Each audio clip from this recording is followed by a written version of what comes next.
Good morning, good afternoon, good evening to all our worldwide audience and IIUans.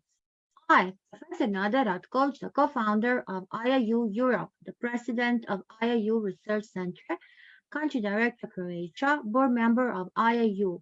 Hearty welcome you all, and big and warm greetings, enough to encompass you all from the International Internship University on this auspicious occasion of the G20 Summit 2023. Welcome all to the G20 International Global Summit and WISH topic 2030 Agenda and Developments, with our presidency as enable implementation of the 2030 Agenda for Sustainable Development and the Addis Ababa Action Agenda AAA and accelerating progress towards the SDG, building common ground and momentum to an ambitious G20 action plan organized by IIU International Internship University with G20 Summit. Let us first start with the prayers. Morocco earthquake leaves at least 2,000 dead, damages historic landmarks and topples buildings. God, we ask you for a speedy recovery and a quick rebuilding of our communities. We lift up those who many have lost homes, jobs, possessions. We lift up all the children who have lost homes, schools, or parents. We pray for the restoration of transportation, communication, adequate food, and drink. Surround us now with your grace and peace through storm and earthquake, fire and flood. By your Spirit, lift up those who have failures sustained, those who work to rescue or rebuild, and fill and with the hope of your new creation through Alex, through Jesus, through all, and through the rock in the Emma. Do not be afraid and do not be dismayed for this, because wherever you go, we pray these words over our emergency services, and we ask you to give them the strength and courage. In your name, help them to be frightened or dismayed, because you are with them wherever they go. Thank you, Lord. Amen. Also, I want to make one more prayer. We lost a beautiful angel in a car accident. We know that we all educators have our treasure. Our treasure are our students. So thank you, Lord, for deceased wisdom who share the sadness and joy of everyday life, who was close and dear to us, and who left us suddenly from this world. We thank you, Lord, for all the love and understanding that you showed toward us, for this friendship, for the peace we brought between us, for the beautiful words he addressed to all of us. As we feel the pain and empathies of this physical absence, please give us the consequences, the spiritual connection with her. Grant her, Lord, external life and lead us to the permanent meeting with you and our deceased in the eternity. Amen. With our presidency and India's presidency today, yesterday, and today on September in New Delhi is really going the live event. Leaders of all the world's richest and most powerful countries are attending a two-day G20 summit, India's capital in New Delhi, the first time for the South Asian countries is hosting such powerful group of world leaders. India's G20 team is derived from Sanskrit Pride Vasudhaiva Kutumbakam, or world is a family. The phrase highlights the value of all the human, animal, plant, microorganism interconnectedness of the planet Earth and the wider universe. Let me introduce our organizer. Piyush Pandit, the visionary educationist, always had a dream to provide education to every learner across the world. He believes that the world is changing drastically, so there is no need to make changes in the educational system. With the thought, Piyush Pandit concocted the world's first digital internship university, International Internship University in 2020. IIU is providing quality, skill-based, affordable, accessible, location-independent, and skill-based digital education to all the learners across the globe, along with the internship opportunities, research facilities, through its 1,000+ virtual courses to all the learners across the globe. through the platform of massive open online courses. And IIU has been accredited affiliated with the World Education Organization, International Accreditation Organization, United Nations. So in a short span of time, IIU has spread its wings in 195 countries, 6 continents, with a team of 1,000 plus experienced and qualified global educators across the world. IIU is registered in India, Australia, Nepal, and with the USA government. Digital education by IIU is for all, without any hurdles, as per the own wish of the learners, without any financial stress, which is easily accessible in every corner of the world. The Group of 20 G20 is a paramount platform for fostering international economic cooperation, pivotal in shaping and fortifying the global framework and governance concerning crucial economic matters worldwide. India proudly assuming the presidency of G20 from December 1st, 2022 to November 30, 2023, embracing the opportunity to spearhead the changes. Guided by the resolute leadership of Dr.Srividhya Sukumar from the United Arab Emirates and with emerging support from the esteemed International Internship University core committee and team, we are prepared to unveil a transformation initiative. IIU is poised to launch an empowering endeavor to revolutionize the world of women social entrepreneurs. Additionally, we are seeking to convene the esteemed worldwide think tank to foster comprehensive discussion to audience equality for all and equal world education opportunities for all the individuals. With the upcoming G20 summit being organized virtually, we have the unprecedented opportunity to unveil the geographical boundaries and bring together the brilliant minds from all the corners of the globe. We can pave the way for a future where everyone can thrive through collaboration, innovation, and collective determination. Let us join hands united in our pursuit of the world where every individual, irrespective of their gender or circumstances, can unleash their full potential and contribute to the progress and prosperity of our global community. Together, we can make a lasting impact and create a legacy of equality for the generations. So, exploring how IIU is myriad benefits of internships and highlight and shapes a student's future. Unlock your potential. Explore the world through internships through the 10th grade to the higher education. Enriching career exploration, decision making, developing essential skills, building a global perspective, networking opportunities, gaining confidence and self awareness, applying classroom knowledge, gaining a competitive edge. So, I want to now give the stage and call our core member, Dr. Virginia Riviera. Welcome, Dr. Virginia. Thank you so much, Professor Nala, and I want to thank you for the beautiful prayers that you started today. Definitely, I think that this is a great moment for all of us to unite in prayer and thoughts. Our team is constantly pushing the boundaries of education, seeking new ways to enhance their learning experience and make it more accessible and inclusive for all. We embrace emerging technologies such as artificial intelligence and virtual reality to create immersive and interactive learning opportunities. Here at IIU, we believe in the change. Let me start by introducing our team. First of all, you all know our Professor Nada from Croatia. She's the president of our IIU Research Center and co-founder of IIU Europe.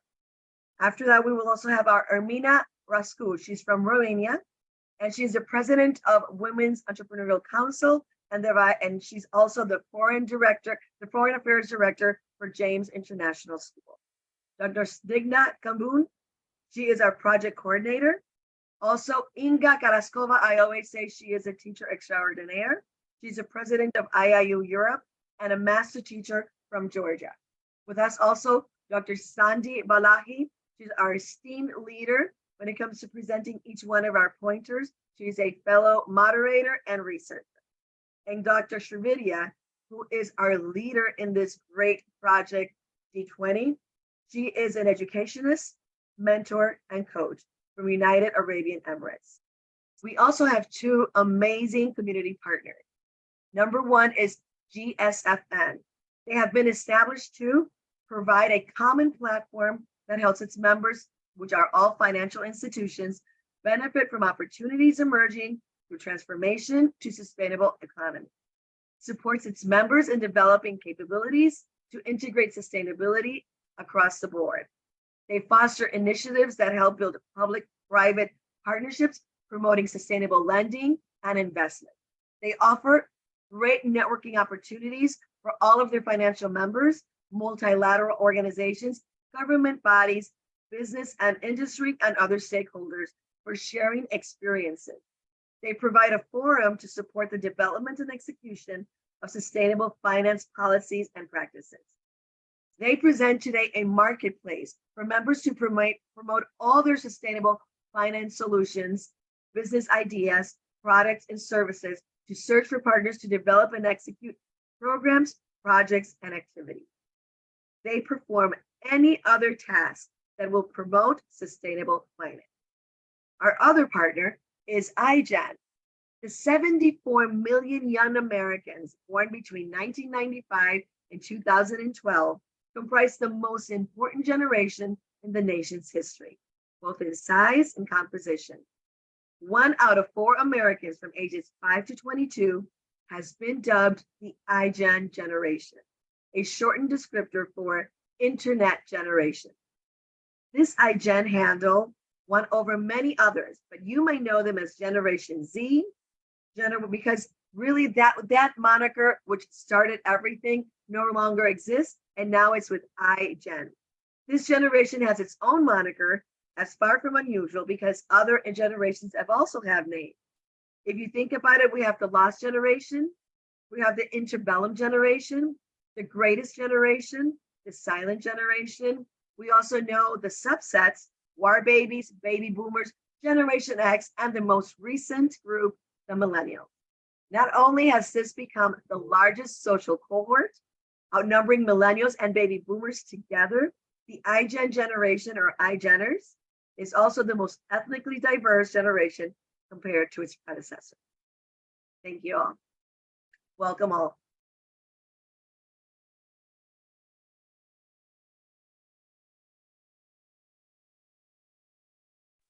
Thank you, Dr. Virginia. Now, let us call our great Dr. Srividhya Sukumar, who is our project manager. Welcome, Dr. Srividhya. Please unmute yourself.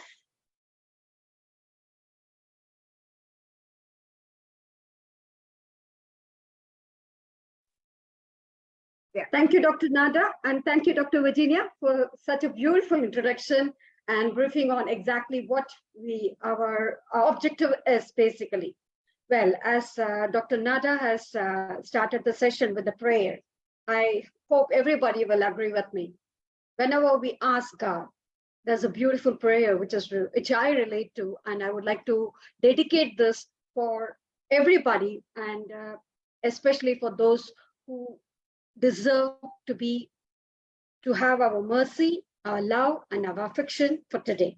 I ask strength. I ask for strength to God. He gave me difficulties to make me strong. I ask for freedom to God. He gave me problems to solve. I ask for prosperity to God. He gave me brain to work. I ask for courage to God. The God gave me dangers to overcome. I ask for patience to God. He gave me situations where I was forced to wait. When I asked for love to God, He gave me troubled people to help. When I asked for favors to God, God gave me opportunities. And I received nothing what I wanted, but I received everything what I needed. So definitely, I'm sure everybody will accept with me on this platform of IIU today that we have got everything that we have asked for to God. Exactly. So moving ahead, dedicating this precious moment on which we have gathered here on IIU platform today to the G20 session that is happening in India today. Let's celebrate that beautiful, auspicious moment of India's presidency on the 9th and 10th of September 2023 at New Delhi, which is happening here, with due respects, with due dedication to our Indian government and also the respective governments from whichever country that you're representing from. We just dedicate this moment to the God and for the whole success of it. As everybody will accept with me, coming together is a beginning. Working together is a progress, is a process. And staying together is success. That's what it's all about. And we have stayed together for all these weeks to achieve our goal of registering our voices, registering our inferences, registering our insights on this beautiful platform of IIU, which has been dedicated to us by our great patron, Mr. Piyush Pandit. So with due dedication and gratitude to Mr. Piyush Pandit, we are going to start the session today. First is dedication to God. Second is dedication to the government. Third is dedication to our patron who has enabled this opportunity for us. And hope everybody will agree with me and everybody will cherish this moment with me on this platform today to take it forward. To take it forward, forward means I mean forward, working in collaboration, working in partnership, such that we are able to achieve the real optimum and the rationale behind it. Thank you so much. On that note, we on IIU's platform, IIU G20 International, welcome all our leaders of the world's richest and most powerful countries who are attending this two-day G20 summit in India, India's capital, New Delhi. The first time it is happening in a South Asian country, which is hosting such a powerful group of world leaders. Imagine. Please be with me and enjoy this moment with me as I am enjoying myself. So what is this G20's theme is all about? It's derived from the Sanskrit word Vasudhaiva Kutumbakam. And that's what this means is the whole family, the world is, whole family is one. We belong to different part of the globe. I belong to different cult. I follow different religion. Doesn't matter. We are all one. We're all brothers and sisters. We are all the children of God. And we are going to enjoy that feeling of being togetherness and united on this platform with one vision and one mission, that world is a family. That highlights that value of all life for human, animal, planet, and microorganisms that are with the interconnectedness on the planet Earth and the wider universe. On that note, dedicating it to our G20 presidency, moving ahead, like we will go ahead with the topic of today. So, adopted unanimously in 2015 by the UN member states, this 2030 Agenda for Sustainable Development with its 17 Sustainable Developmental Goals with 169 targets and 231 unique indicators shape the direction of the global and the national development of the policies and offers. It's not only for the G20 countries, the non-G20 countries also offers a new entry points and opportunities for bridging and dividing between the human rights and the development. It serves as an overall framework to guide the global and the network between the National Development Action Plan. So this G20 agenda is unequivocally anchored in human rights and is inexplicably grounded in the Universal Declaration of the Human Rights and the international human rights treaties, as well as other instruments such as Declaration on the Right of Development. That is what we are here for. So moving ahead, we all know about the 17 SDG goals and we dedicate this moment of the decade of action. Let's come together, put our heart, minds and soul together to ensure no one is left behind. And let's consider the 5 P's of the SDGs. That is people, planet, prosperity, peace, and partnership that we are going to talk about today. So along with us, we are not alone. We have been associated, we have been joined by the different speakers who have joined us today on this platform to do the needful. And with due dedication, we would go ahead with the program and moving ahead with the ideation of G20 International with International Internship University has set in the motion for the topic 2030 Agenda and its development, with our presidency as enable implementation of the 2030 Agenda for Sustainable Development and the Addis Ababa Action, that is AAAA, with to accelerate progress towards SDGs, building common ground and momentum for an ambitious G20 action plan, where our points of discussion are going to be emphatically deliberated upon the 5 Ps. That is, as I mentioned before, people, planet, prosperity, partnership, and pathways ahead forward. So for the planet, which will be addressing on agriculture, food security, nutrition, and conservation of resources, will be addressed by Dr. Shahid. Welcome, sir. And Professor Gustavo Alves who will be joining us very soon. Moving ahead, our second P is for prosperity, where we'll be talking about financial inclusion, remittances with inclusive business and the green finance, which will be addressed by Dr. Herbert. Thank you for joining us, sir. And Professor Dr. Jose Estes, who will be joining us very soon. Thirdly, we'll be addressing on partnership, where we'll be talking about domestic resource mobilization and industrialization and energy resource optimization, which will be addressed by Madam Ms. Ruchi Shukla. Thank you, ma'am. Thank you for joining us. And Dr. S. Madan Kumar, who is representing IGEN. Thank you, sir. Thank you for joining us today. And fourthly, we'll be talking about people, where we'll be addressing the pointers of human resource development and employment, which will be addressed by Professor Rishi Kumar and Ms. Hardiana. And fifth, we'll be talking about pathways forward, that is innovation and digitalization, competency and compliancy, which towards Industry 4.0, which will be addressed by Mr. Jan on Mr. Anish Kuru.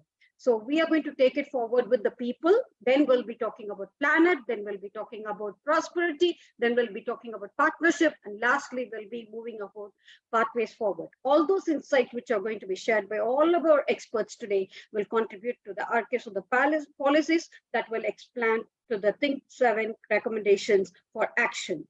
So moving ahead, please join with me to celebrate, collaborate, and communicate and catalyst change to contribute to the citizenship. Thank you so much. On that note, may I take the privilege of presenting before you our chief guest for the day. Our chief guest for the day is Mr. Engineer Chandra Prakashji, who is a member of the board of the grants at Ministry of Culture and Government of India. He has been an innovative designer with more than 25 years of experience in commercial and residential interior design development.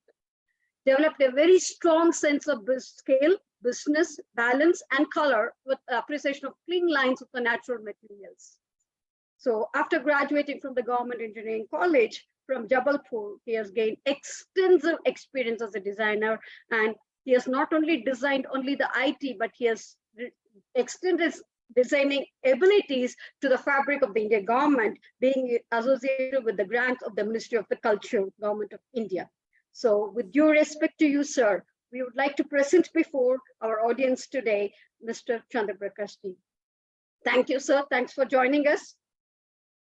Over to you. Good evening, everybody. It's a great occasion that the whole world is celebrating now the success of the G20 meeting. And I have been invited by you for giving the final tips which were happening for last 2 days. Today, as we gather for the concluding session of this momentous G20 meeting, we come together in unity to adopt the New Delhi Leaders Declaration and to discuss the groundbreaking, we have got this Indo-Middle East Europe economic corridor. This marks the significant milestone in our global efforts to foster economic growth, sustainable development, and international cooperation.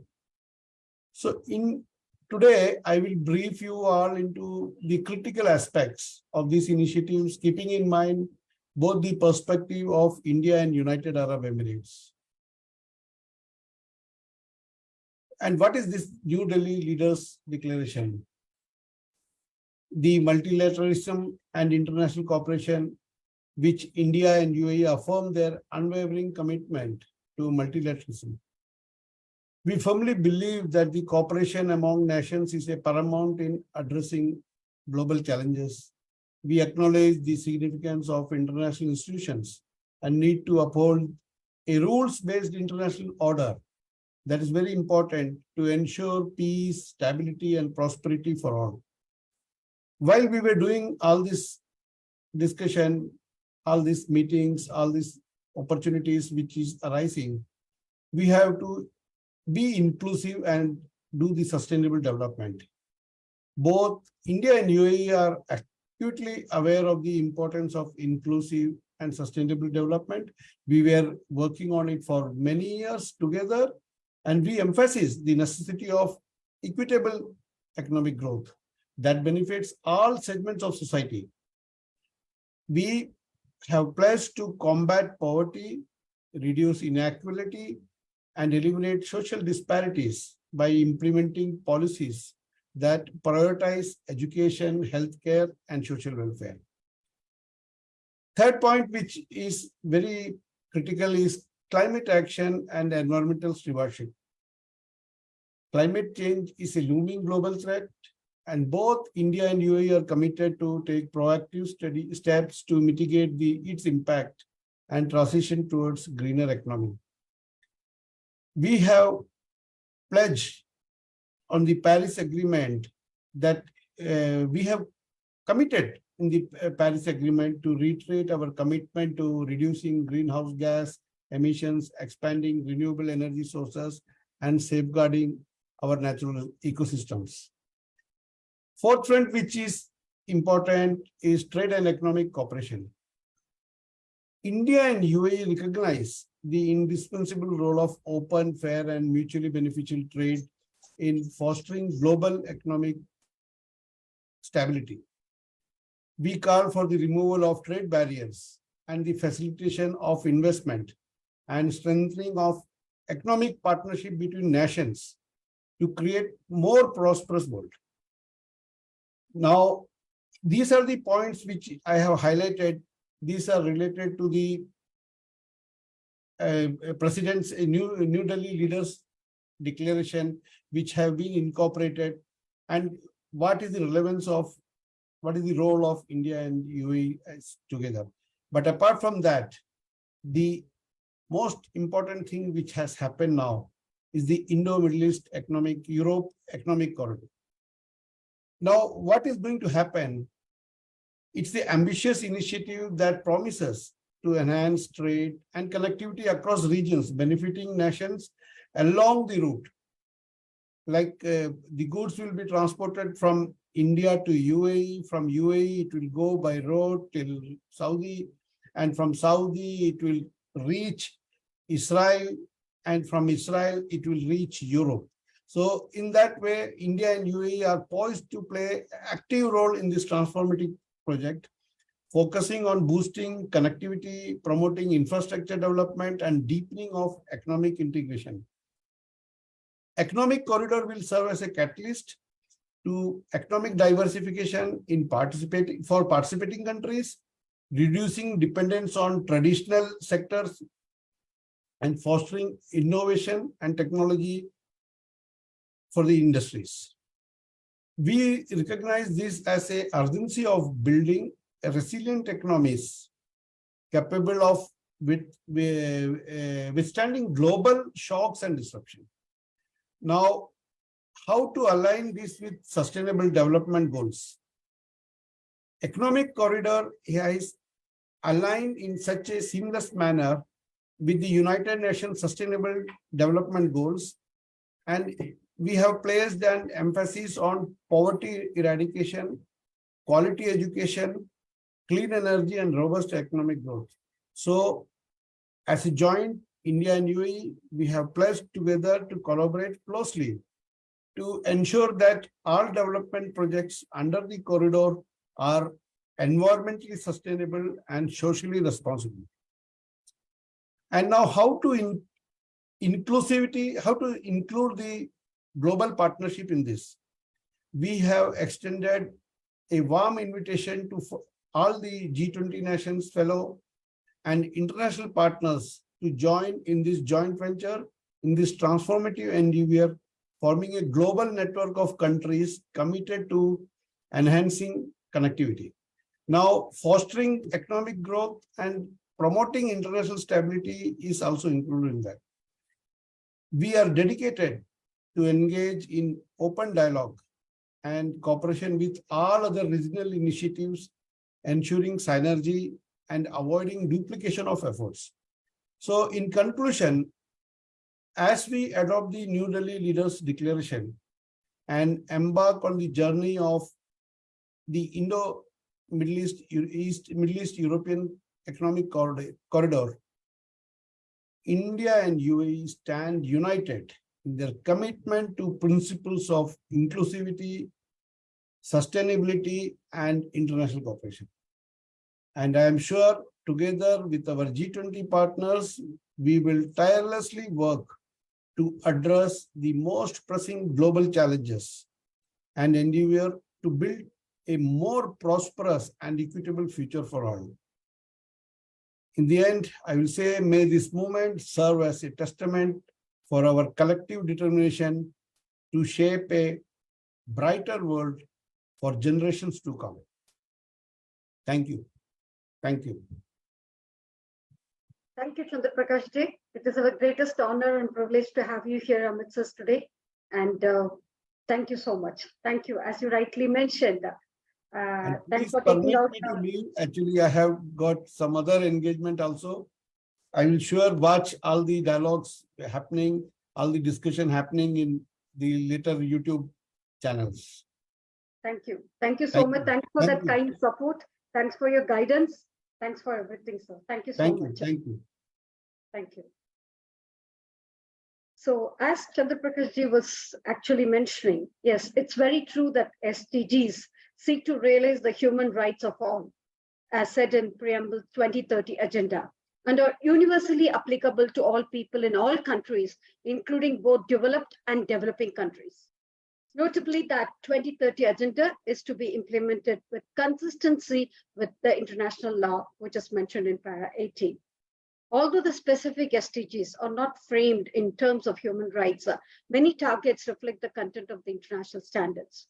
And definitely the 2030 Agenda for Sustainable Development provides a shared blueprint for peace and prosperity for people and the planet, now and also into the future.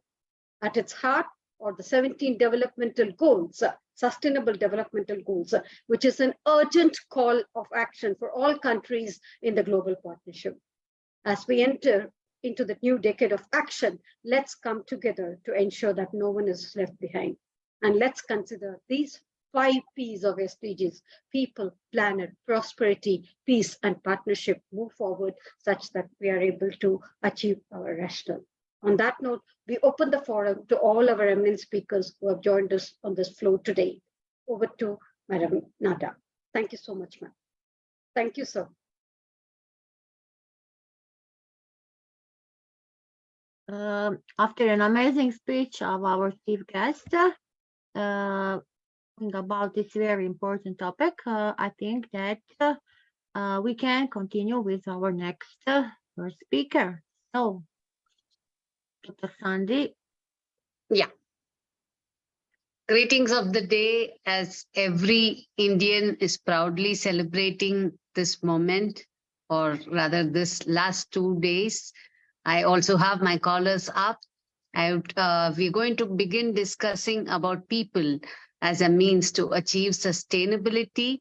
Let me begin with the words of our Honorable Prime Minister, who said, investing in our people is the surest path to prosperity, and human resources are the most valuable resources we have. And we have with us first, to begin with, Dr. Hardiana Devi Nurfika, who is a multifaceted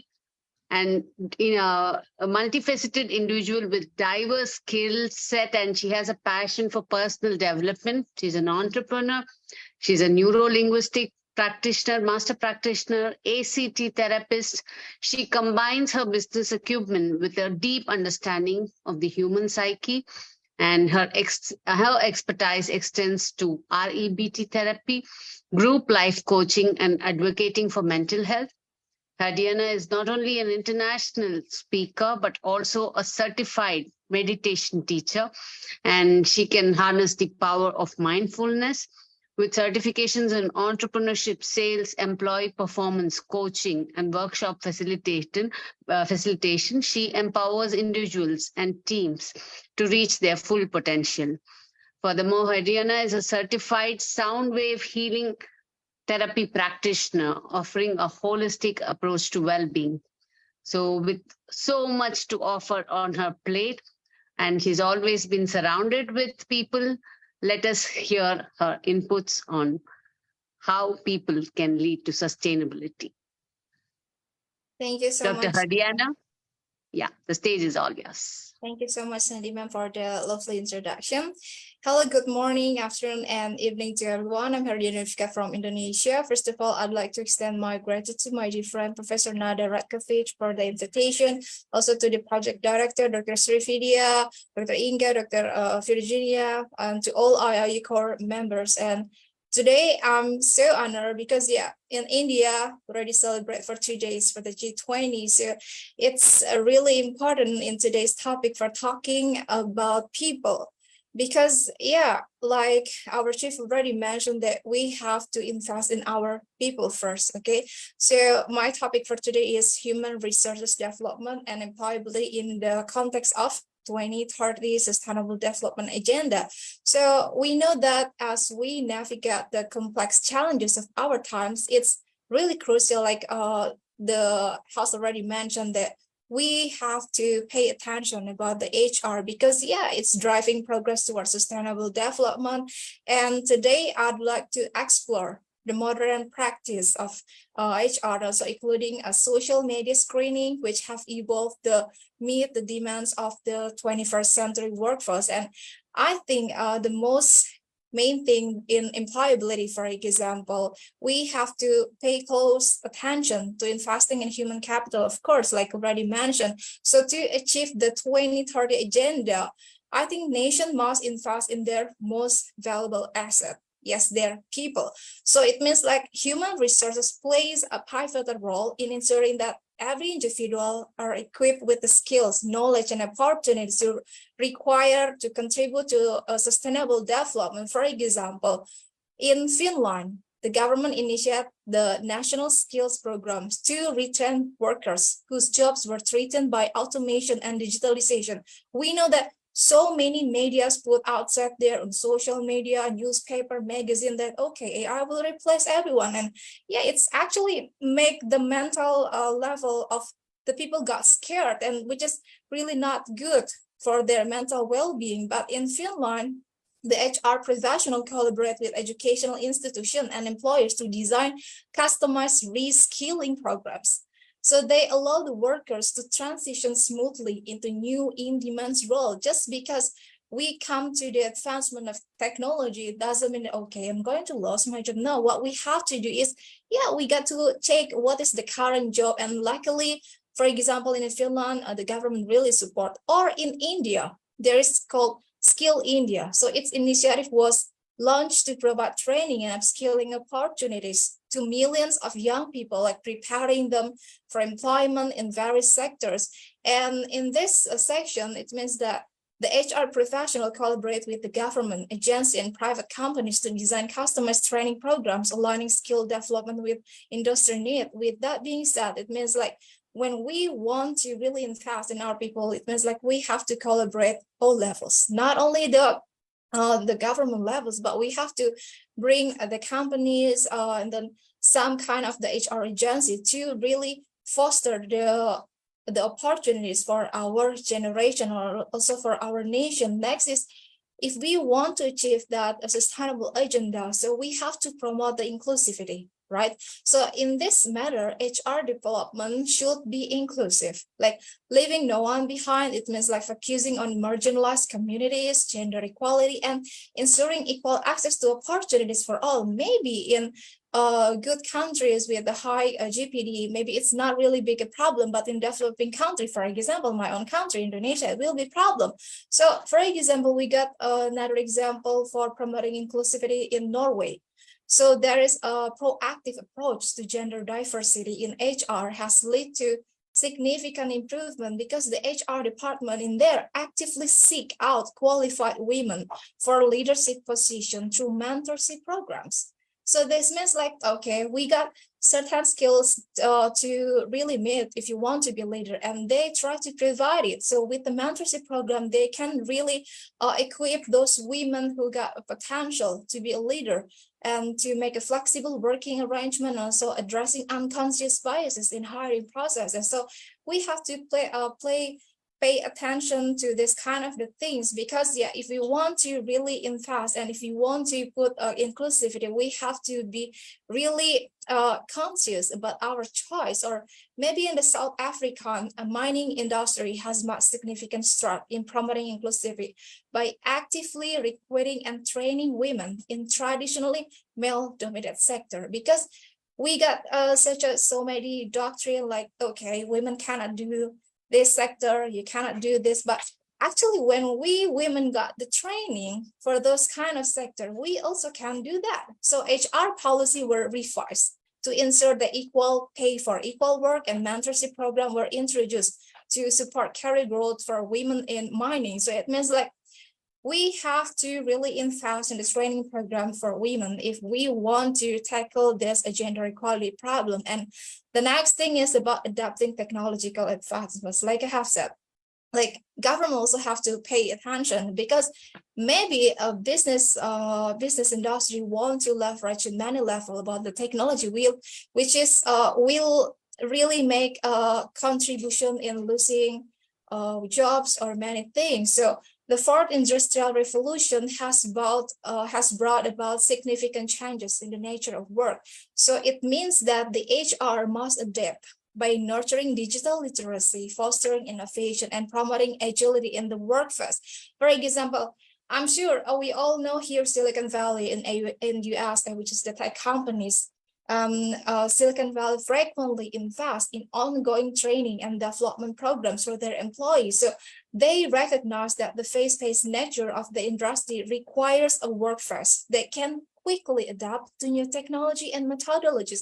Maybe the Silicon Valley employment already got the training 3 months ago or 1 month ago, but even the ChatGPT, they have 3 versions and a 4th version. So everything has changed, and it means that they have to get new training programs too to develop new skills, so they not going to get left behind. So even for the businessmen or businesswomen, we also have to be ready to invest in training or to train our employees. So we are going to make sure that everyone get the skills necessary rather than replacing them with the automation. Okay, so it shows that HR plays a vital role in identifying skill gaps and facilitating the necessary training. So if you are working in an HR department, so yeah, it's really important to identify this kind of the things nowadays, instead of asking putting the require so much for the certain position. We also have to analyze, okay, is that really make sense or not if you want to put all this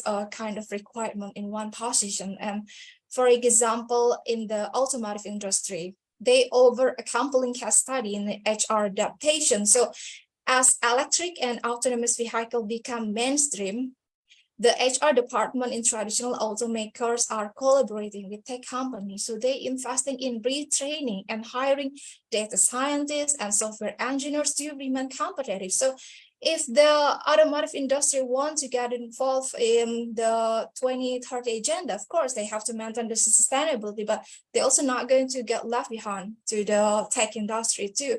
And next, I think environmental sustainability. So we know that sustainable development is not solely a social and economic endeavor. It also encompasses environmental stewardship. So with that being said, I think HR can support sustainability by fostering a culture of environmental responsibility within organization. And they can achieve that by promoting eco-friendly practices and recruiting talent that share these values. For example, at Google, we know that it's a tech giant. So that exemplifies the integration of environmental sustainability into HR practice. So they incentivize employees to adopt eco-friendly behavior, such as biking to work or reducing waste. So HR also collaborate with sustainability team to ensure environmental goals are integrated to company strategic plan. This sounds like easy for the company, but how about the startup? How about the company who just want to start, but they don't got enough fund or they don't got enough capital to really develop this sustainably in the company? Then don't worry. If you can really give incentive or something like that, I think you can really educate your employee to do small things, because small thing matters. We don't have to start with something big and then give the incentive for employee. We can simply put a poster, for example, on the wall and remind them, and then we can celebrate their achievement. It's not only about the money. Maybe we can simple greet in the meeting, like who is the most aware employee of the week or something like that. Even if you just clap for them, they're going to be happy to. It means like you appreciate their effort. It's not only about get the money, because when you appreciate, of course, they are going to think, okay, maybe I will get promotion next week, or maybe I will get a new position. So it can really foster the kind of the things. And there is another example. If you know Patagonia, it is a well-known corporation for its commitment to environmental sustainability. So the HR at Patagonia actively seeks out employees who share the company's environmental values and promote initiatives like carbon neutral offices, sustainable supply chains, and paid time off for environmental activism. And in this matter, their HR sometimes even do screening on social media when they want to hire something. So if they see the candidate, okay, only post gossiping, or maybe only talk bad much about something else, not really showing the sustainable enthusiasm, then of course, before you even get interviewed, they are going to put you in the blacklist level, because they do really want to see your behavior to your social media. Nowadays, big companies do many screening on social media. So it's really important for us, especially for our young generation, to really be aware what we post, what we comment or share in our social media. Next is corporate social responsibility, or CSR. So we know that the modern HR practice also involves aligning organization with social and environmental goals. So it means that companies are increasingly recognize the importance of CSR, which is attracting to top talent and consumer. So if the HR department want to achieve this, it means like they have to integral in championing and implementing CSR initiatives. For example, in Unilever, we know that it's a big company and they bring sustainable living plan, which is really such an ambitious CSR initiative aimed at reducing the company's environmental footprint while improving social and economic well-being. So in Unilever, the HR plays a central role in recruiting individuals who are passionate about these goals and in creating a workplace culture that supports and embodies the company's commitment to sustainability. And how can they know this? Of course, they're going to do some screening and also some interview, but before they got so many times for doing interview and have a face-to-face meeting, for example, they also will do such a social media screen. They're not going to talk about it much, but if you really following the LinkedIn trend or something like that, you will know that it's really important to stand out from the crowd by showing that we have a good branding for ourselves, especially in professional platforms. So the other example is the Patagonia again, because the Patagonia really involved the CSR, because They also actively recruit employees who share the company's environmental and social values. So the company also allocate a percentage of profit to grassroots environmental organization. Maybe this sounds like, again, easy for a big company and not easy for the startup or when they just want to grow or leverage the company. But there is always a solution. If you want to start this, is not only about the give big incentive, but always make sure that they can have a really healthy environment when they are trying to implement it. And I think let's delve into a contemporary aspect of HR practice. Yes, like social media screening, like I have mentioned, because in our interconnected world, the boundaries between personal and professional lives have blurred, and social media has become a significant part of this evolution. Because yeah, there is a candidate assessment. So HR professionals often turn to social media to gain insight into a candidate personality, values, and also behavior, because it can provide a more holistic view of an individual beyond what appears on their resume. Because yeah, they might want to be a marketer, for example. So imagine a company hiring for a marketing position, and there's a candidate active and engaging in social media presence showcase their marketing expertise and industry insight. Of course, they could be a compelling factor in their favor. And conversely, a candidate whose online presence demonstrates a lack of professionalism or conflict with the company's brand image might raise concern, or not only with the company's image, but with their own personal problems. So yeah, again, pay attention to what you posted on social media. Next is risk mitigation. So I think all organizations need to safeguard their reputation and ensure that their employees uphold their values. So social media screening helps identify potential red flag or behaviors that may conflict with the company's culture or values. If they are recruiting for a high position, they have to put this as risk mitigation. For example, like consider a multinational corporation with a strong commitment to diversity and inclusion. If a candidate's social media history contain discriminatory or prejudiced content, then this may pose a significant risk to the company's reputation and its ability to maintain an inclusive work environment. Of course, they're going to be on the blacklist level, even though they got so many good thing on their resume. Maybe they got 100 of job experiences or even certification. But if that kind of the things is not really resonant with the value from the company, then they are not going to get that change. And next is we also have to pay attention to the legal and ethical consideration. So One while more minute, Diana, one more minute. So. okay. So the next is legal and ethical consideration. So while social media screening is a valuable tool, it must be conducted ethically and within the bounds of the law. So HR professional must be cautious about the privacy too, because if it's not, then maybe you are going to get called like a stalker. And if we talk about employability, let's talk about our Gen Z, as they are our future generation, right? So I think the Gen Z can really stand out for the crowd in this industry with the digital fluency. And one of the defining traits of Gen Z is their unparalleled digital fluency. So having grown up in the era of smartphones, social media, and instant access to information, I think Gen Z individuals often possess excellent tech skills.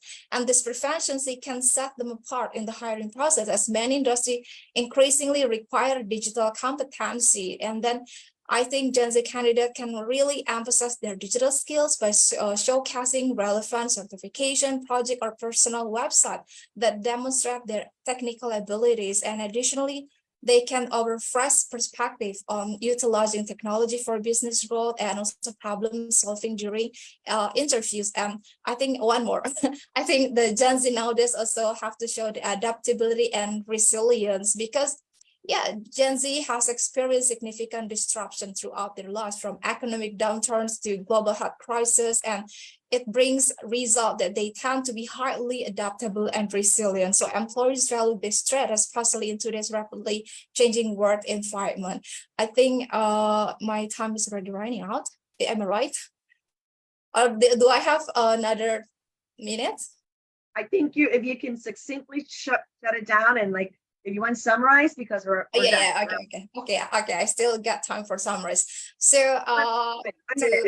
to conclude, I think a Gen Z individual bring a unique set of qualities and experience to the job market with their digital fluency, adaptability, entrepreneurial spirit, social consciousness, communication skill, commitment to lifelong learning, and strong digital presence can really make them standout candidates. So by emphasizing this trait and aligning with employees who share their values, I think Gen Z can really navigate the hiring process with confidence and contribute positively to the ever-changing world of work.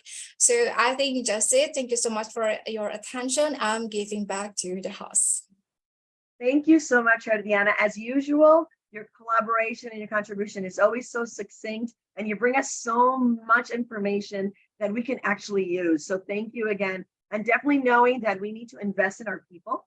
Our people are human capital, and they're the most important investment a corporation can do, but also a country can do. So you were so great at really explaining how really investing and updating our workers, our people, making sure that those reskilling programs are up to date, that all those generations that are working together, how to really use them to the best of our advantage, and knowing that Generation Z, or what we call iGeners, are really embraced, because we still have baby boomers, Generation X, and millennials working, and now we're bringing in a new generation, and we definitely have to work with them and really see how it all can transport. So thank you so much for all your contribution today.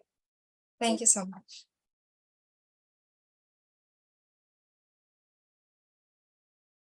Right. Sandy, unmute yourself. There we go. There you go. Yeah.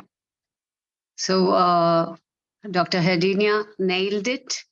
And I mean, every word she said is true. Apart from all the Gen Z challenges and the good things, I think what lies ahead is to also shape up their attitude for the success of a sustainable world. So we have with us our next speaker, who is from Pune. So before we start about his introduction, I'd like to quote the great German leader, Angela Merkel, who says, "The strength of a nation lies in the skills, talents, and aspirations of its people. Human resources are the engine of progress." And why German leader? Because he comes from Pune and from the university, which offers some of the best German courses, which is my favorite language and my niche. So I'm here to welcome. Ms. Sandy, sorry to interrupt you. We extend a warm welcome to Professor Gustavo and Mr. Rajesh Fernando and Mr. Jan Han, who have joined us now in the session. Thank you so much. We extend a warm welcome to you. Over to you, Ma'am Sante Balaji. Thank you. Welcome to one and all once again. And yes, we have with us Professor Rishikesh Kumar, who's a part of PCET's SB Patil Institute of Management, Pune, Maharashtra. And he's an accomplished professor, assistant professor. And he, of course, is a part of Savitribai Phule University of Pune. And he also adorns multiple hats as author, motivational speaker, career counselor, and corporate trainer. So in his pursuit for knowledge, Professor Rishikesh Kumar is actively working towards his doctorate at Savitribai Phule University. And he emphasizes his commitment to academic excellence. As a founder and CEO of Root Empowering Services, he exemplifies his entrepreneurial spirit and dedication to empowerment. So with an impressive 14-year tenure in teaching and industry, Professor Rishikesh Kumar has made significant contributions to education. He has authored several books on marketing services and marketing for the MBA students of the university. And he has published 20 research papers. And there are a number of awards and accolades that he has achieved. And to state a few of them is the Outstanding Edu Leader 23 from 21 SDG skills in Nigeria, Guru Varya Samman from Harvest Educational Transformation Solutions, and also the Outstanding Global Leader Award 2021 from prestigious Aloysius Publications from the Philippines.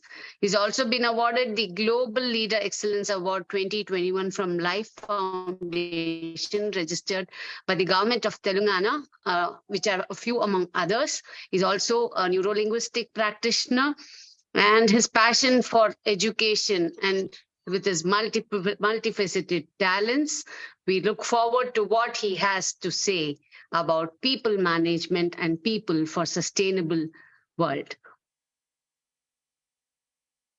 We welcome you, sir. The stage is all yours. Professor Rishikesh Kumar. Can you unmute yourself, sir? I hope we haven't lost him.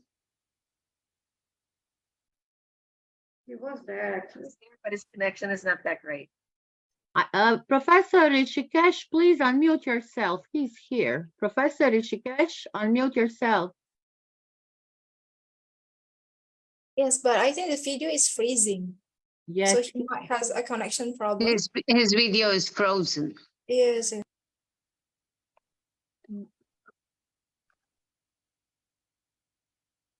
So let us move to our next speaker. So we will come back to him. Yes. So moving ahead, like We move on to planet. was mentioning about the human resource development. Professor Rishikesh, do you hear us? Sorry, Yes, unmute. He's here. Unmute yourself. Okay. Welcome. Sorry. Thank you, sorry, Continue. Thank you. some technical issues. Sorry. Sorry for that. Thank you so much, ma'am, for introduction. So, first of all, my heartfelt gratitude to my dear friend Dr. Nada for inviting me for such a beautiful platform to share something what I know basically. I'm not experienced, but as a faculty of management, I have some different approach altogether, ma'am, right? So I can see my all beautiful friend like Inga ma'am, like Hadiana ma'am. Really, I was listening them, and now I'm in the habit of listening them. Reason being, I love to interact. I love to learn something from them, right? So thank you so much. Good morning, good evening, good afternoon from India. We all are celebrating G20, right? So now, what is the purpose of G20? That is ultimate aim of doing something. So now, my topic is human resource management and employability skills. My dear friends, before starting something, I want to give you some information how human resource development started. The term coined by Leonard Nadler in 1969 in US Summit, right? Or US conference, we can say, right? The ultimate purpose of any organization to make a maximum profit, but at the same time, they want honest, dedicated, intelligent, smart employee for that organization, right? That's true. Now, how to develop that personality? What is the ultimate aim of human resource management or human resource development?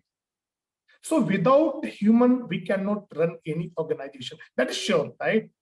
So if I want to develop my own organization, so I want some vision, I want some mission for my own organization. So without manpower, without human capital, so basically as a faculty of management, we all are asset for any organization. So if you are doing well, or if I'm doing well for my own organization, my organization will appreciate me, right? They will earn maximum profit. They may share with the public. So now how we can develop that personality? So first we should know what is a human resource management or human resource development. So what is the purpose of human resource development? I think if you see 1940s, 50s, 1960s, 1780s, or after 1991, we talk about globalization. Reason being, we have invited foreign company to India to grow, right? So now, As an Indian citizen, as an Indian government, so what is the main purpose? Main purpose is to employ maximum person in any organization. So let's example, if I'm running my own company and I want 5 to 6 eligible candidate for my organization. So I'm not just looking that, or I'm not going through just their, educational qualification. I'll give you some facts and figure. In India, more than 15 lakhs engineering graduates are getting degree each and every year. If you see the data of MBA graduates, more than 4.75 lakhs MBA graduates are getting degree each and every year. So it doesn't mean they all are going to join that industry. So they should know, apart from your normal degree, what kind of skill sets you are required for that organization. Let's example, some is a personal skill and next is organizational skill. I may join that organization, but we have to work in a team. So you should know how to work in the team, first and most important thing. As an employee of that organization, there is a vision and mission and goal of that organization. You should understand your contribution in that organization. Reason being, it's all, man is a social animal. If I want to do something, if I want to contribute something for the welfare of society or organization, it is my responsibility to do it. It doesn't mean the company is giving me salary, so just, I should enjoy. We can see all top-notch company in the world. They are people-centric. They want to develop their employees. Reason being, they want to grow in their life. They want to earn maximum profit.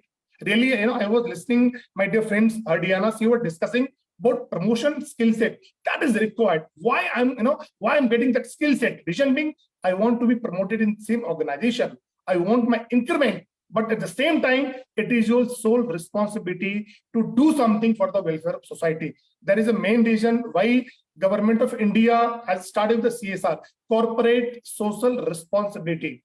If as an organization, if we all are getting some revenue from market, it is my responsibility to do something for the welfare of society. So now, what is the purpose of employment? See, employment doesn't mean just, I'm getting some salary or I'm enjoying my life. At the same time, there is some purpose. If I'm a manager, I have my own responsibility on my shoulder, right? So I should carry in such a manner, the company should feel proud.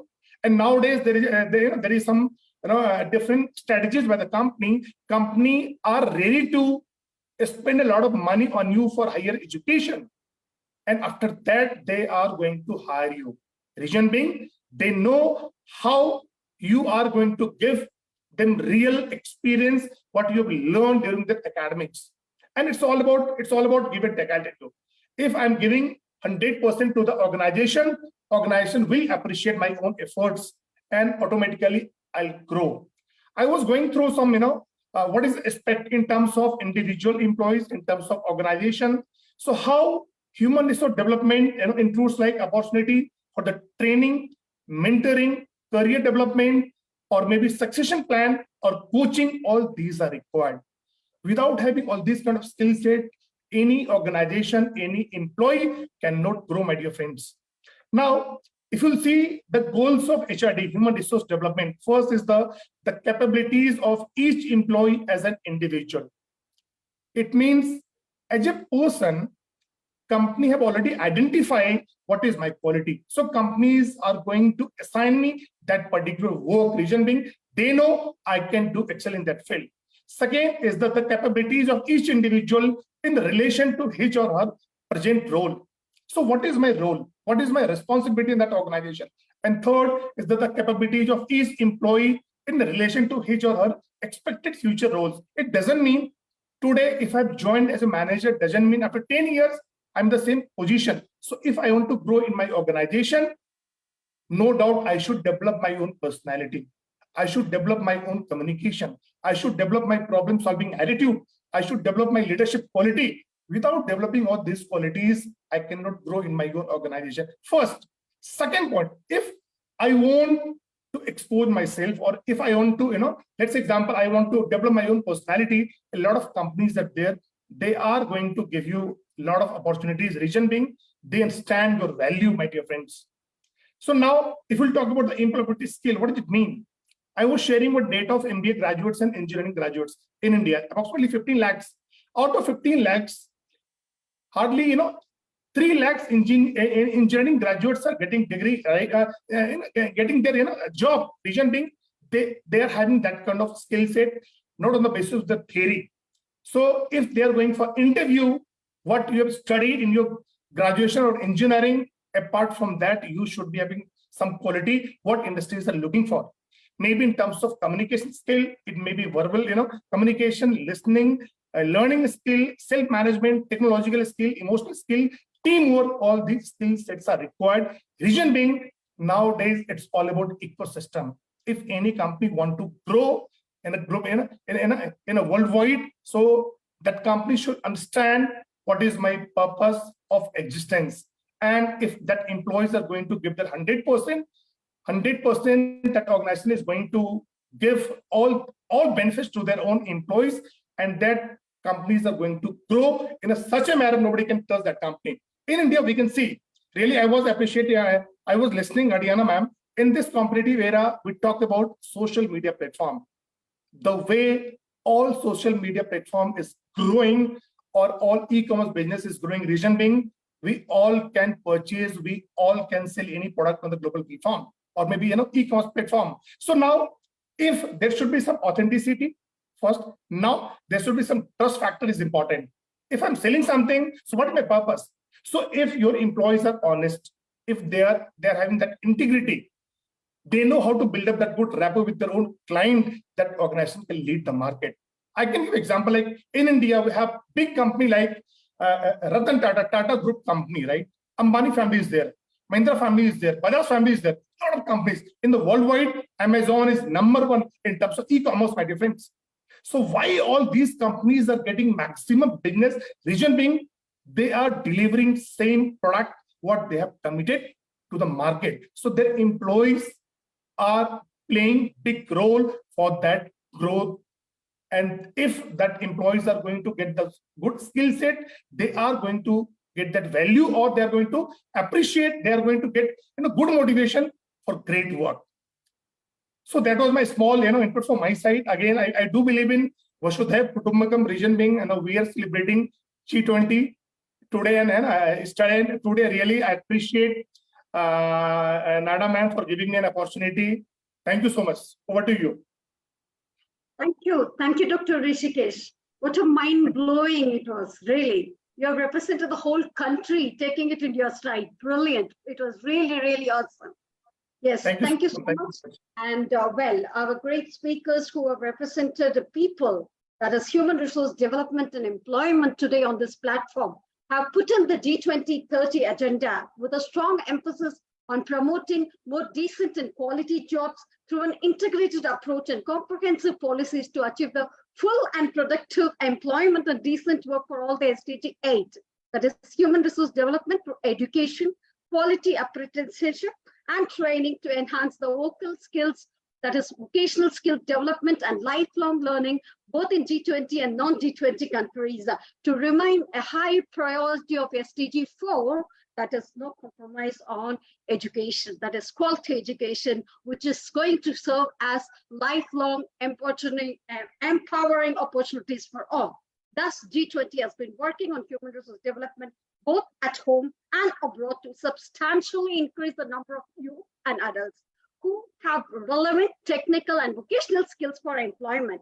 It is adopted with a multi-year framework for policy coherence and coordination of human resource development between the G20 countries and the employment working groups. It has also adopted the framework of promoting quality jobs, skill strategies, training strategies, and policy principles, and for promoting better youth employment and outcomes.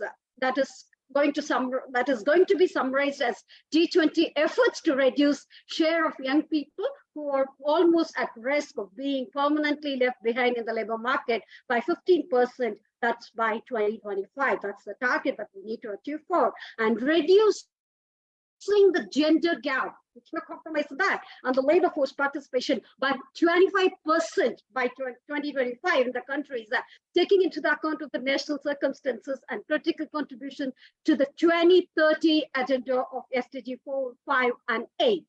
So G20 has committed to sharing the goal practices to address the opportunities and challenges from the labor markets posed by the international labor mobility and the aging of the populations, as the G20 is seeking to ensure the growth of sustainable, inclusive, and job-rich. It supports a comprehensive, coordinated approach which places an employment promotion as a priority in the national economic and social development strategies and commits to enhancing the coherence between the economic, labor, employment, and social policies.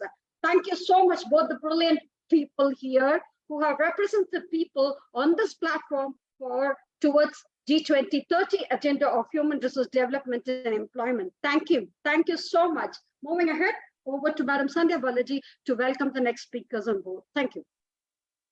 Thank you, Dr. Vidya. You've given a beautiful summary of what Dr. Rishikesh had spoken. And I just like to add just one more line, probably in layman's words, for all those youth who are watching this live. Investing time and investing in knowledge and upgrading yourself and upskilling yourself is the only key to be employable. And yes, as Dr. Hardiana also said, social media should be used with caution. Not every post is required, and we have to exercise discretion. And yes, as we thank you for the inputs. As we move on, I would like to ask all of you here a question. Do we all love ourselves? Yes, of course. Yes, we all love ourselves.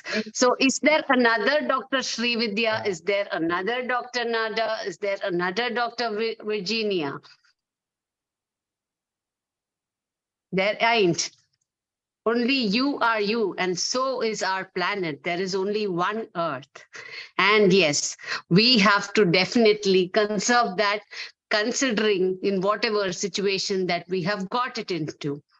And we move on to our point of planet, where we talk about agriculture, food security and nutrition, and the conservation of resources.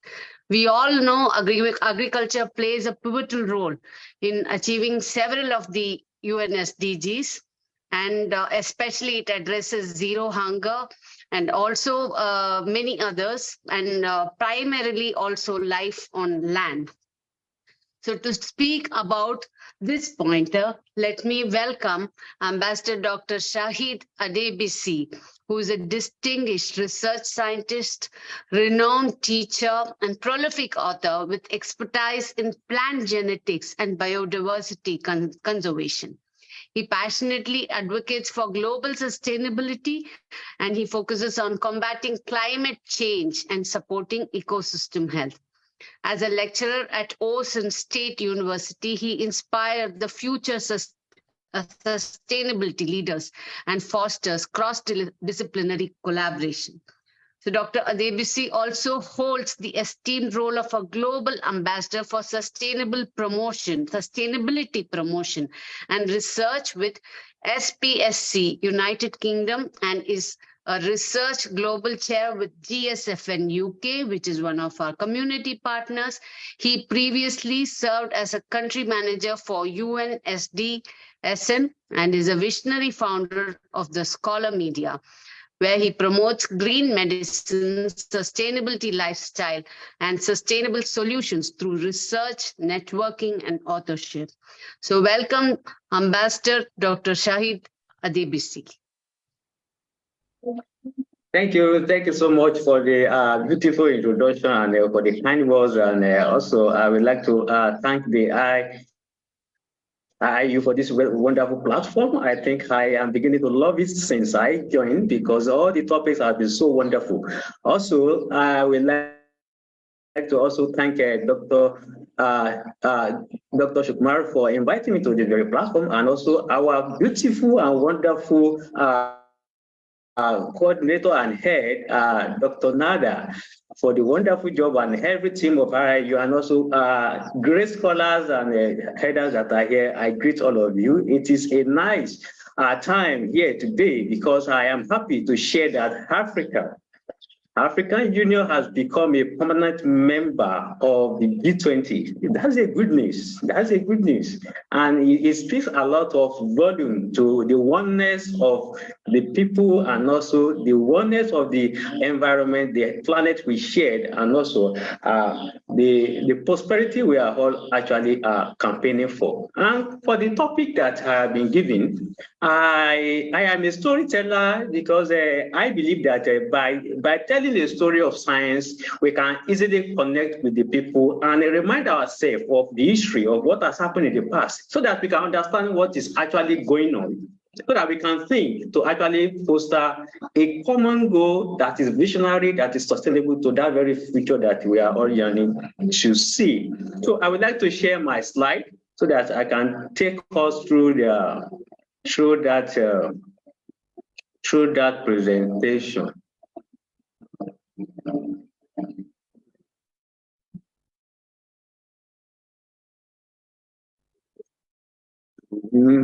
Let me. Now we see your Zoom. Yes, let me reconnect because okay, let me share the slide directly. Okay, so this is my slide here that I have prepared for this very presentation. Can you try to put a full screen if you can? Yes, that is. Let me look at. If you let me look at that. If not, you can. Yes, I think I can. Yes, I have. Yes, great. I have it now.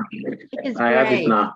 Wonderful. So thank you so much. So I want to speak to this very slide to actually talk about agriculture, nutrition, and conservation of resources. And one thing I like us to briefly know is that this is how the world was when we started counting the dates. After billions of years that the planet has actually existed, we can see how nature and people started. Very scanty people, and also people are beginning to discover what the planet is all about. And yes, the Neolithic era actually was around 1000 to 4500 BC ago, and the activities of agriculture that were primitive then was gathering and hunting several billions of years before we now started the actual agriculture, which is domestication. Then the settlement actually started emerging, and we have around 5 to 10 million people on the whole planet then. And the major regions of the world that were captured in the history was Asia, Americas, Africa, Persia, Mediterranean. Then we go to the next phase of the history on agriculture. We have the Bronze Era, when we have about 3000 or 1200 BC. The practice then advanced to the level of plowing, irrigation, because you see, it is the necessity of time when the people started growing that initiated the inspiration to gather some knowledge and begin certain practices. It is a necessity.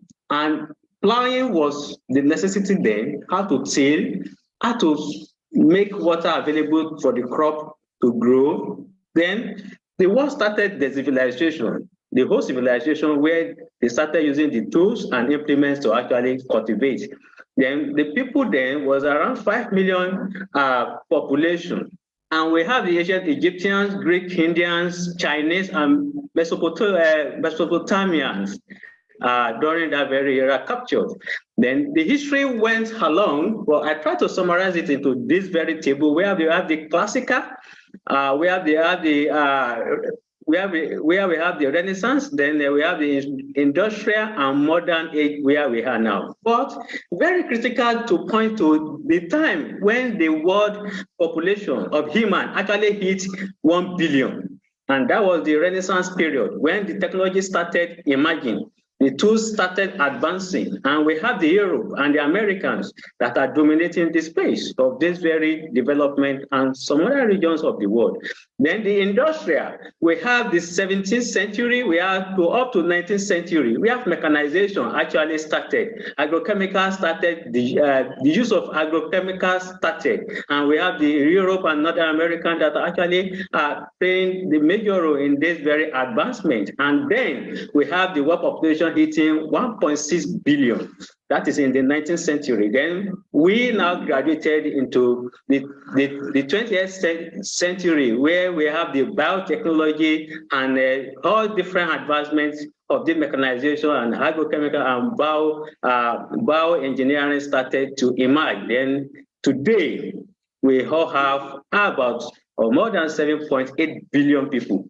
That is a sense here. The sense that I want to draw the attention of agriculture to in this very discussion is that the necessity to take care of people of about 200 million under the classical age compared to the modern age where we have the 7.8 billion.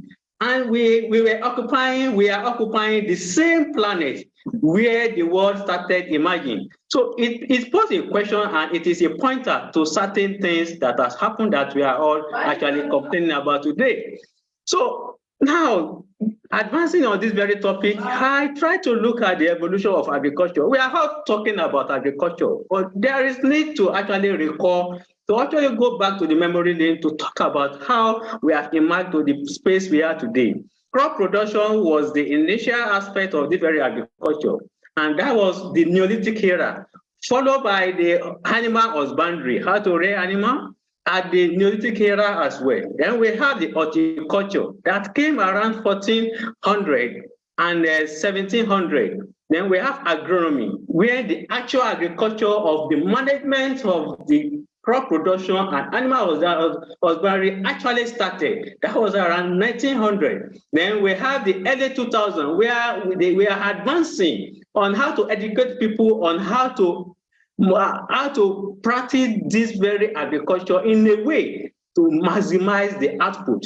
Then we have in the late 2000s that we have the biotechnology coming up or springing up from the United States and spread to other regions of the world. Then over this very history, we have the awareness that is driving the advancement, and that is the climate and weather. Right from the beginning was the awareness of climate and weather has been part of the agriculture from the Neolithic era, because irrigation is playing a part.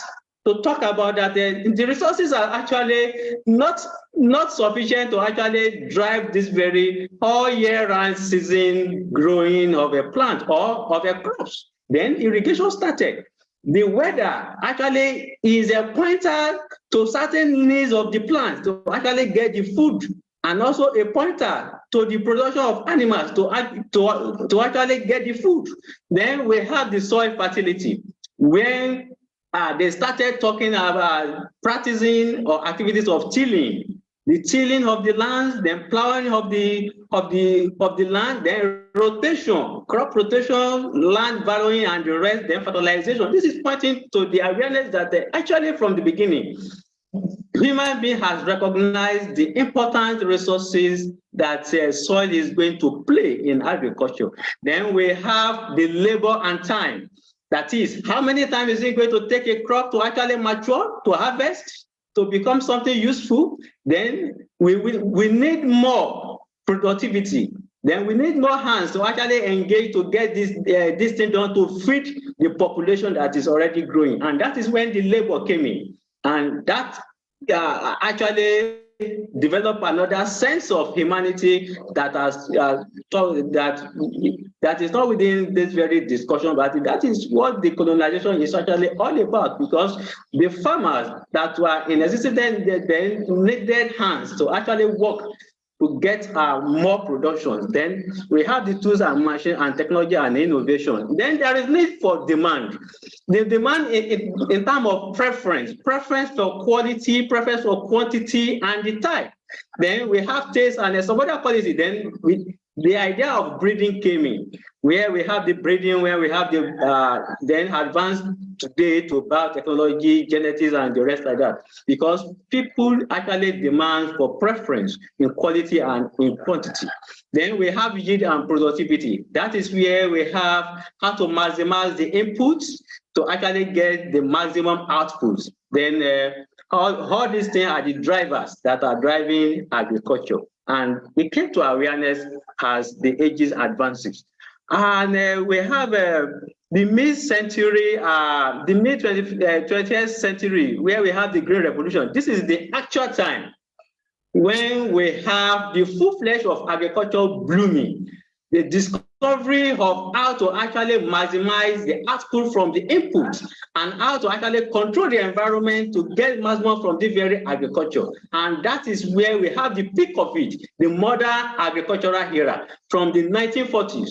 We have the revolution that has taught the techniques, how the seed are produced, and we have the forefront of these very crops that are wheat, rice, maize, legumes, vegetables.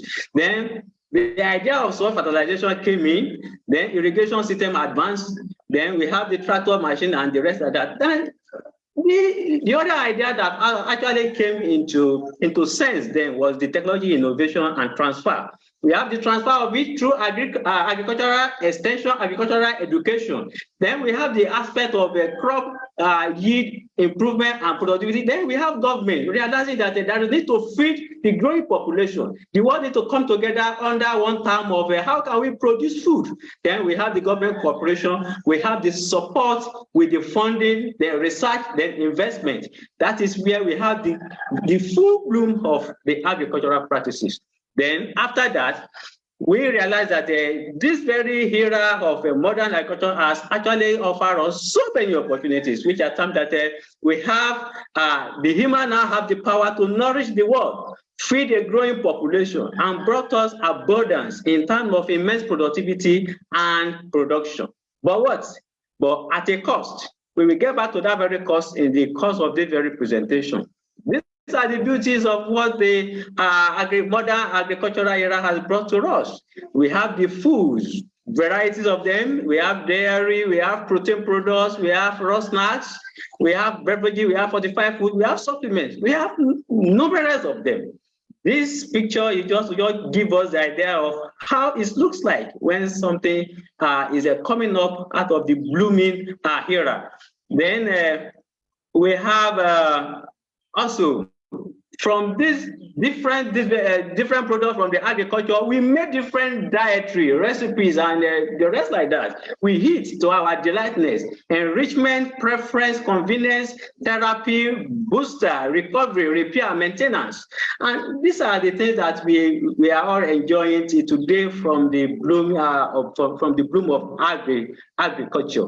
Then after that, we started realizing something: the cost and impacts. The mechanization we have all been enjoying, the fertilization we have all been enjoying, the irrigation we have all been enjoying, the industrialization, the economic blooming of it have left us with a footprint in terms of social, environmental, and health implications, and also what we are actually gaining as food security because of this very reverse case of the implications. It is bringing us into the part of food insecurity again.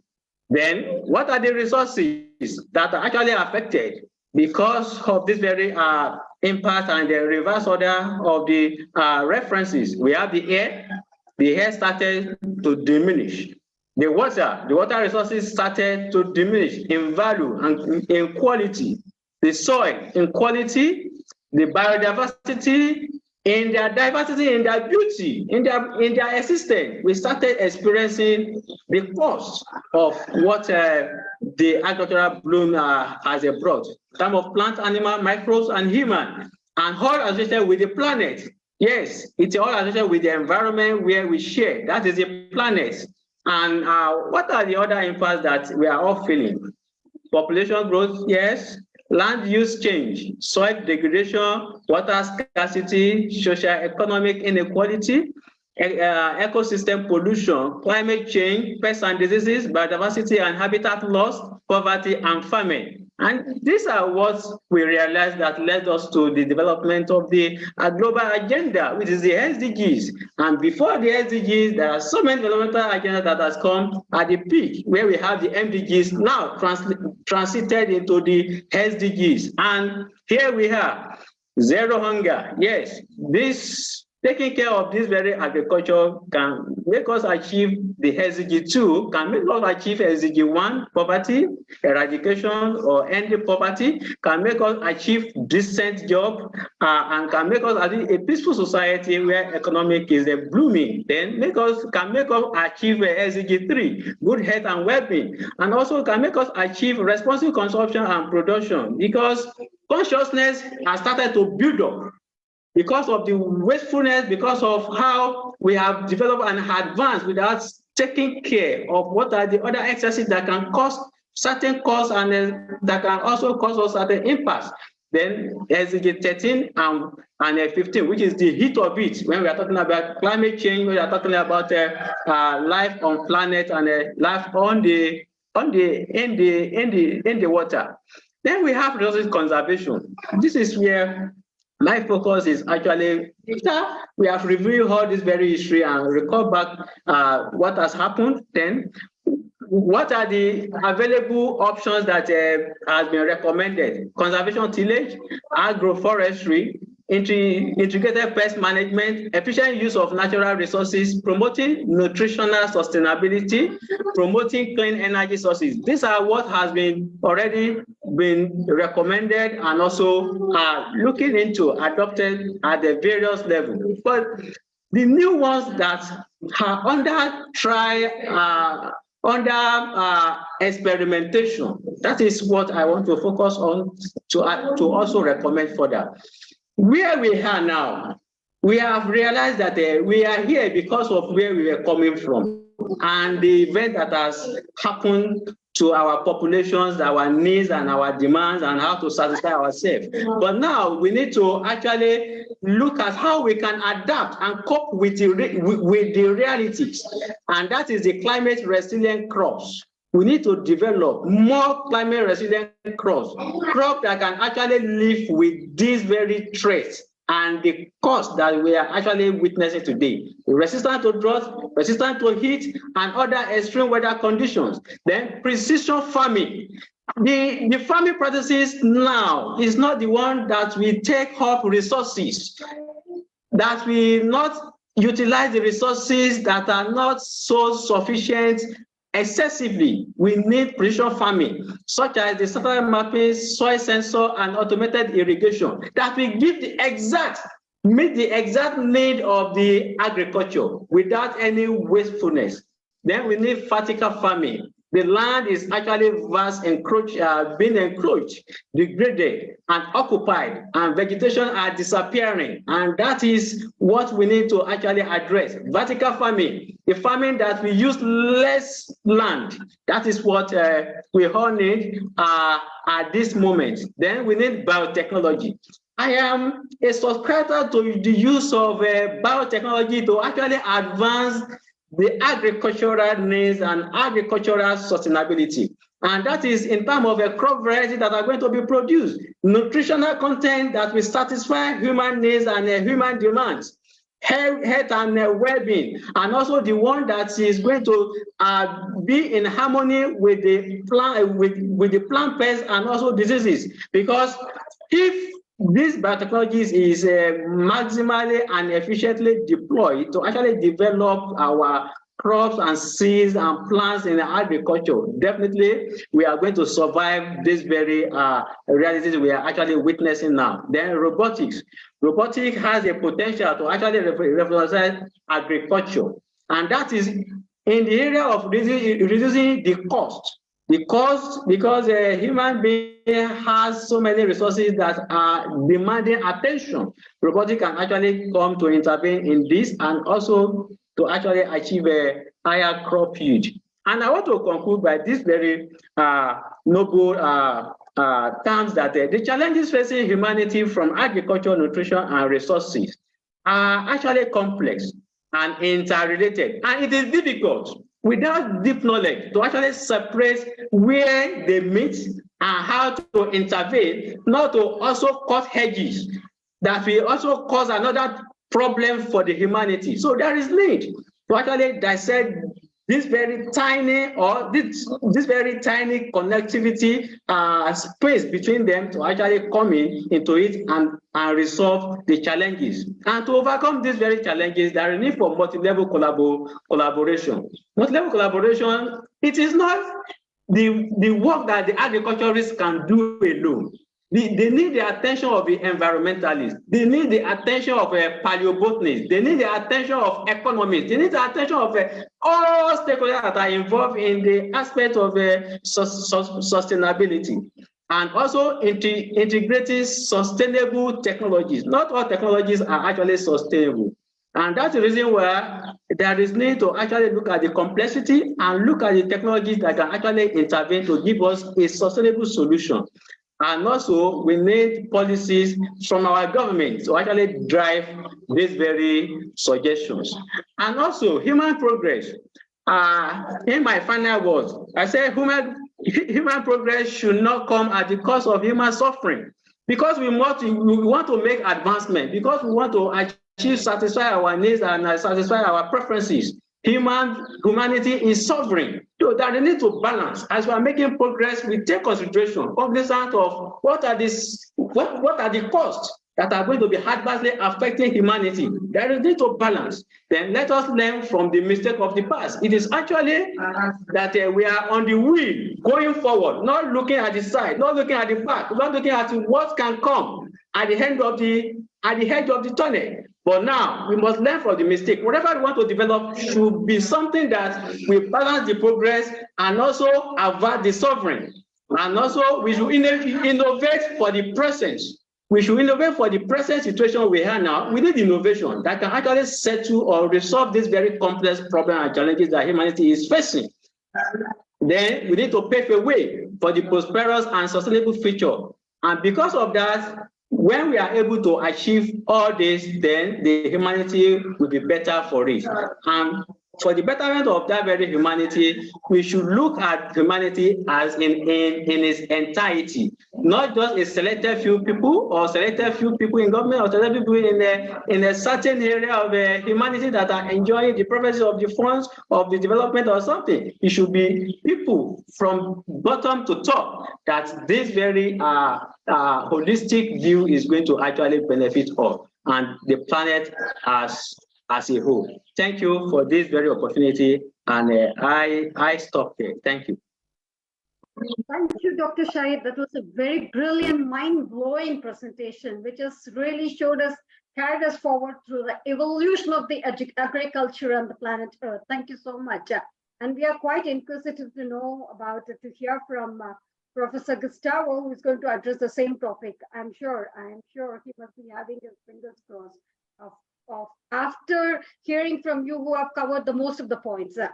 So over to Madam Sandhya Valati to welcome Professor Gustavo. Thank you. Yeah, thank you so much. And yes, again, Ambassador Dr. Sahid Adebisi has nailed it to say that the earth provides enough to satisfy every man's need, but not every man's greed, as stated by Mahatma Gandhi ji. So from Africa, we move to Brazil to meet our Professor Gustavo, Dr. Gustavo Biasuli Alves, who is an associate professor at the State University of West Parana. And he also is a part of Federal University of Rio Grande do Sul. We welcome you, Doctor, and we look forward to your inputs. Well, thank you so much for inviting me. Thanks, Dr. Srividhya, for the warmful and cheerful message you sent to all of us in Teachers' Day.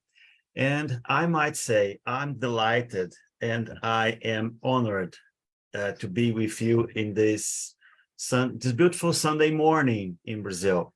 And I might say I am delighted to be cited by all these colleagues in the beginning of the first year of our tricentennial independence century. Well, As you might all be seeing, I'm having a tea today. Okay, so I'll share my screen and I will invite you for a cup of tea. Let me share my screen. All right. So, okay. Can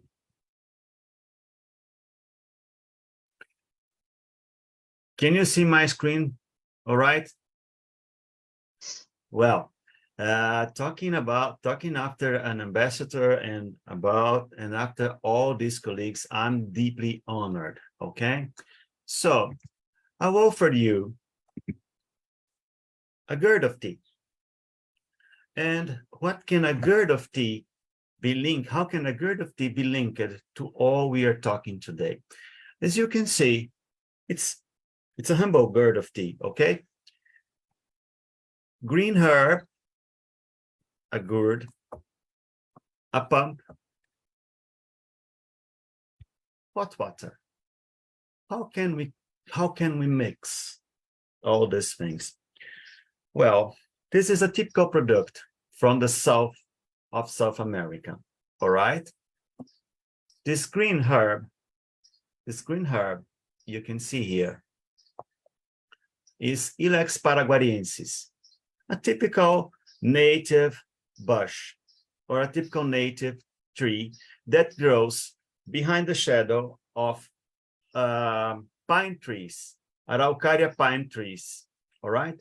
And of course, it can grow up in full sun, but it has not the same flavor and the same taste. Well, how we began to use it. Guarani people began to use it when they came from the north of the Amazon to the region many centuries ago.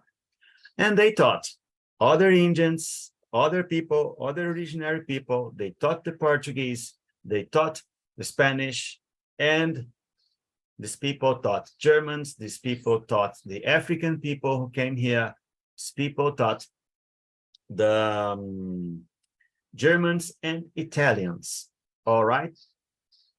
No big deal. We drink tea around the world, okay?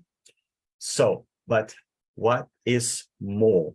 What's the meaning of sharing a gourd of tea? It's how we share it. And how we share it is really important. So, how do we share this simple gourd of tea? First, usually we share it set around campfires or set around stove burning. All right? So we share it in the position of equality. And historically, how do we share it? Set in the same level. Ambassadors, professors, workers, landlords, peasants, sharing a gourd of tea. In the end of the day, or in the beginning of the day, talking equally. And what's most significant and what is most defining in sharing this gourd of tea is that we must drink from the same tube. We all drink from the same tube, okay? There is just one tube on the gourd, so we all share the same thing. And that's the meaning of sharing a gourd of tea. And actually, I would like to show you some South American point of view, sewing thread, connecting all the things we are saying today. Actually, we share this gourd of tea. Man and wife talking equally. Landlords and peasants, talking equally, okay? And that is the point. What we share languages, we share culture, we share feelings, and what's all about? We share means of consumption, we share symbolism, all right? So, in a simple word, we can mix tradition, we can mix agriculture, we can mix natural resources, we can mix culture, and we can mix culture, and we can mix relationships. All right. What are our challenges today? I would like to share with you a point of view I learned from a Colombian ambassador named Dr. Hermanas Arciniegas. And he wrote a book called When America Completed the Earth. Cuando América completó la Tierra. So, what's the meaning of completing the earth? When Europeans came here in the Santo Domingo Island, when Colombo arrived, it makes a whole sense for the European, all right? India was already known. Africa was already known. So when Colombo found Earth and people navigating from the left to Europe, lots of things came in Europeans' minds. First of all, the Earth is round. And this caused all the Copernican revolution, all the Illuminist revolution, and so ever. Okay? And they found people here. People with agriculture, people with traditions, people with languages, people with complex societies. And what do they learn? Well, as you can see in Dr. Sahid's presentation, when we talk about agriculture today, what are on their pictures? Corn, pumpkin, pepper, and potatoes, right? All these four products has been first known in America. So one point of view is that America, and this is Dr. Arciniegas' point of view, America is the mother of the world, all right? Because a mother nourishes his family, okay? A mother can be dressed humbly, but their kids, their husband, no. A mother can be poor, but their kids, perhaps no, all right? Of course, America is not a single mother of the world. It has received, as any mother receives, the cooperation of all of other females from the world. It has received a huge cooperation, a huge collaboration with African hands and African souls, India hands and Indian souls, okay? So, what is the point? What is my point here? When we talk about food security, when we talk about crops, sustainable world, sustainable development, we must look at what are our traditional communities doing. Gustavo, we have 3 more minutes. We have 3 minutes. So okay, thank you so much. Okay, I'm finishing.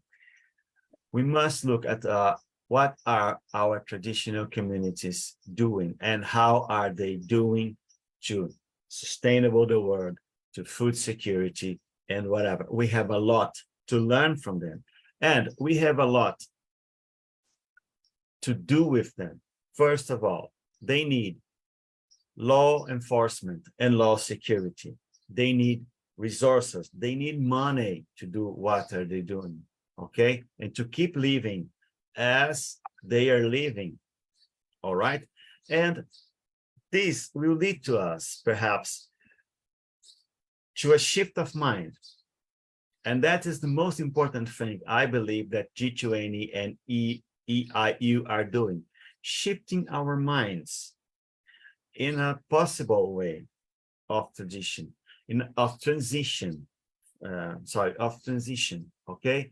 So shifting our way, shifting our minds in transition means we learned a lot from Europe. We learned a lot with Jefferson, with Abraham Lincoln, with many other words, okay? But we must learn also from Africa. We must learn from South Africa. We must learn from the whole world. And perhaps this will change the ways we think about liberty, we think about property, and the ways we think about living. I would like to ask you to activate your closed captions, because I will share a song. And this song says a lot to me. I hope you enjoy the lyrics and the words. Just let me see if I can.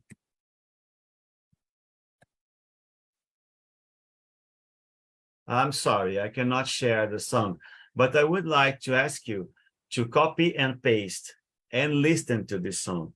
It's a traditional song, very, very beautiful. So I thank you one more time, and Aguje, namaste, obrigado. Thank you, Professor. Thank you, Professor Gustavo. That was quite short, but very brief, but quite elaborate in nailing on the points of agriculture, food security, and nutrition. And well, our previous friend, Ambassador Dr. Shahid, also summarized it so well about exactly what do we need to do regarding pertaining to agriculture, food security, and nutrition. As Madam Sandhya Balaji said, we have got only one earth, and it's our duty to protect it. And so sustainable agriculture, through its links to food security and nutrition, health, employment, economic development, and environment, contributes significantly to achieving a wide range of SDGs of 2, 8, 9, 10, 12, 13, and 15. So G20 is committed to promote sustainable agriculture and rural development and improve global food security and nutrition for all people, in particular, as we rightly mentioned, as we rightly address the poor and the people in the vulnerable groups, tackle the issues of food price volatility, and reduce food loss and waste throughout the food value chains by supporting the G20 technical platform on the measurement of the reduction of food loss and waste.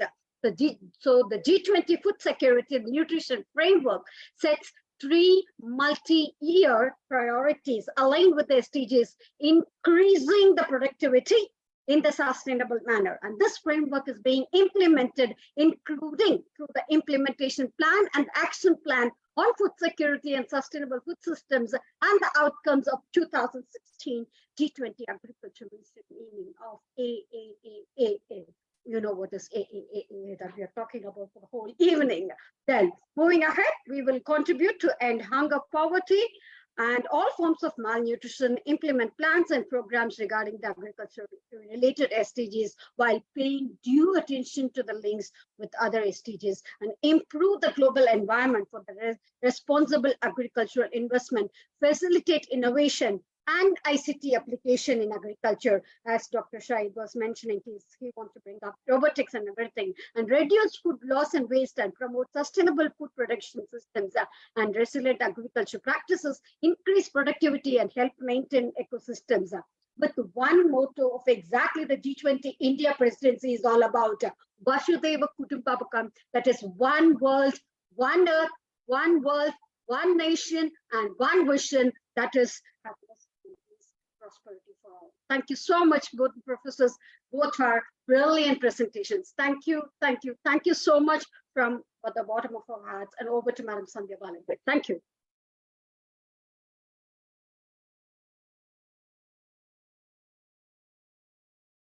We can't hear you, We can't hear you, Sandy. Okay.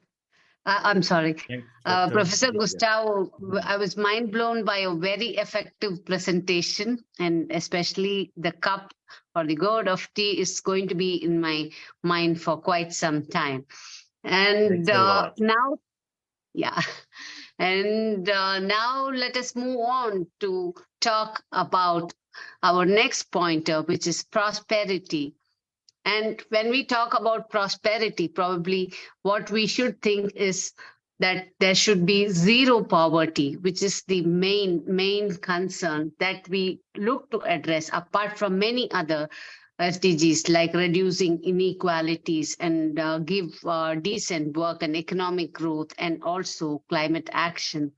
So I would like to quote our Honorable Prime Minister once again: prosperity is not only about economic growth, but also about shared opportunities, social inclusion, and sustainable environmental sustainability. So to give more of inputs about this, we have our next speaker, who is Coach Herbert, who is a group CEO of Total Business Global Training Executive and Executive Director of Jordan Touch Communications, and he's a public motivational speaker, serial entrepreneur, and he's a leadership and life coach, author, counselor, and he's passionate about writing and public speaking. He's a consultant and module and training manual developer. He's passionate about orphans and vulnerable children and youth empowerment. And last year, he had established the Africa Entrepreneurs Network to bring about a change in Africa through entrepreneurship. And apart from all this, he's passionate about orphan care, adoption, and training care and caregivers in early childhood development. And he's the programs director at Heal the Children Foundation, Namibia. Welcome, Coach Herbert.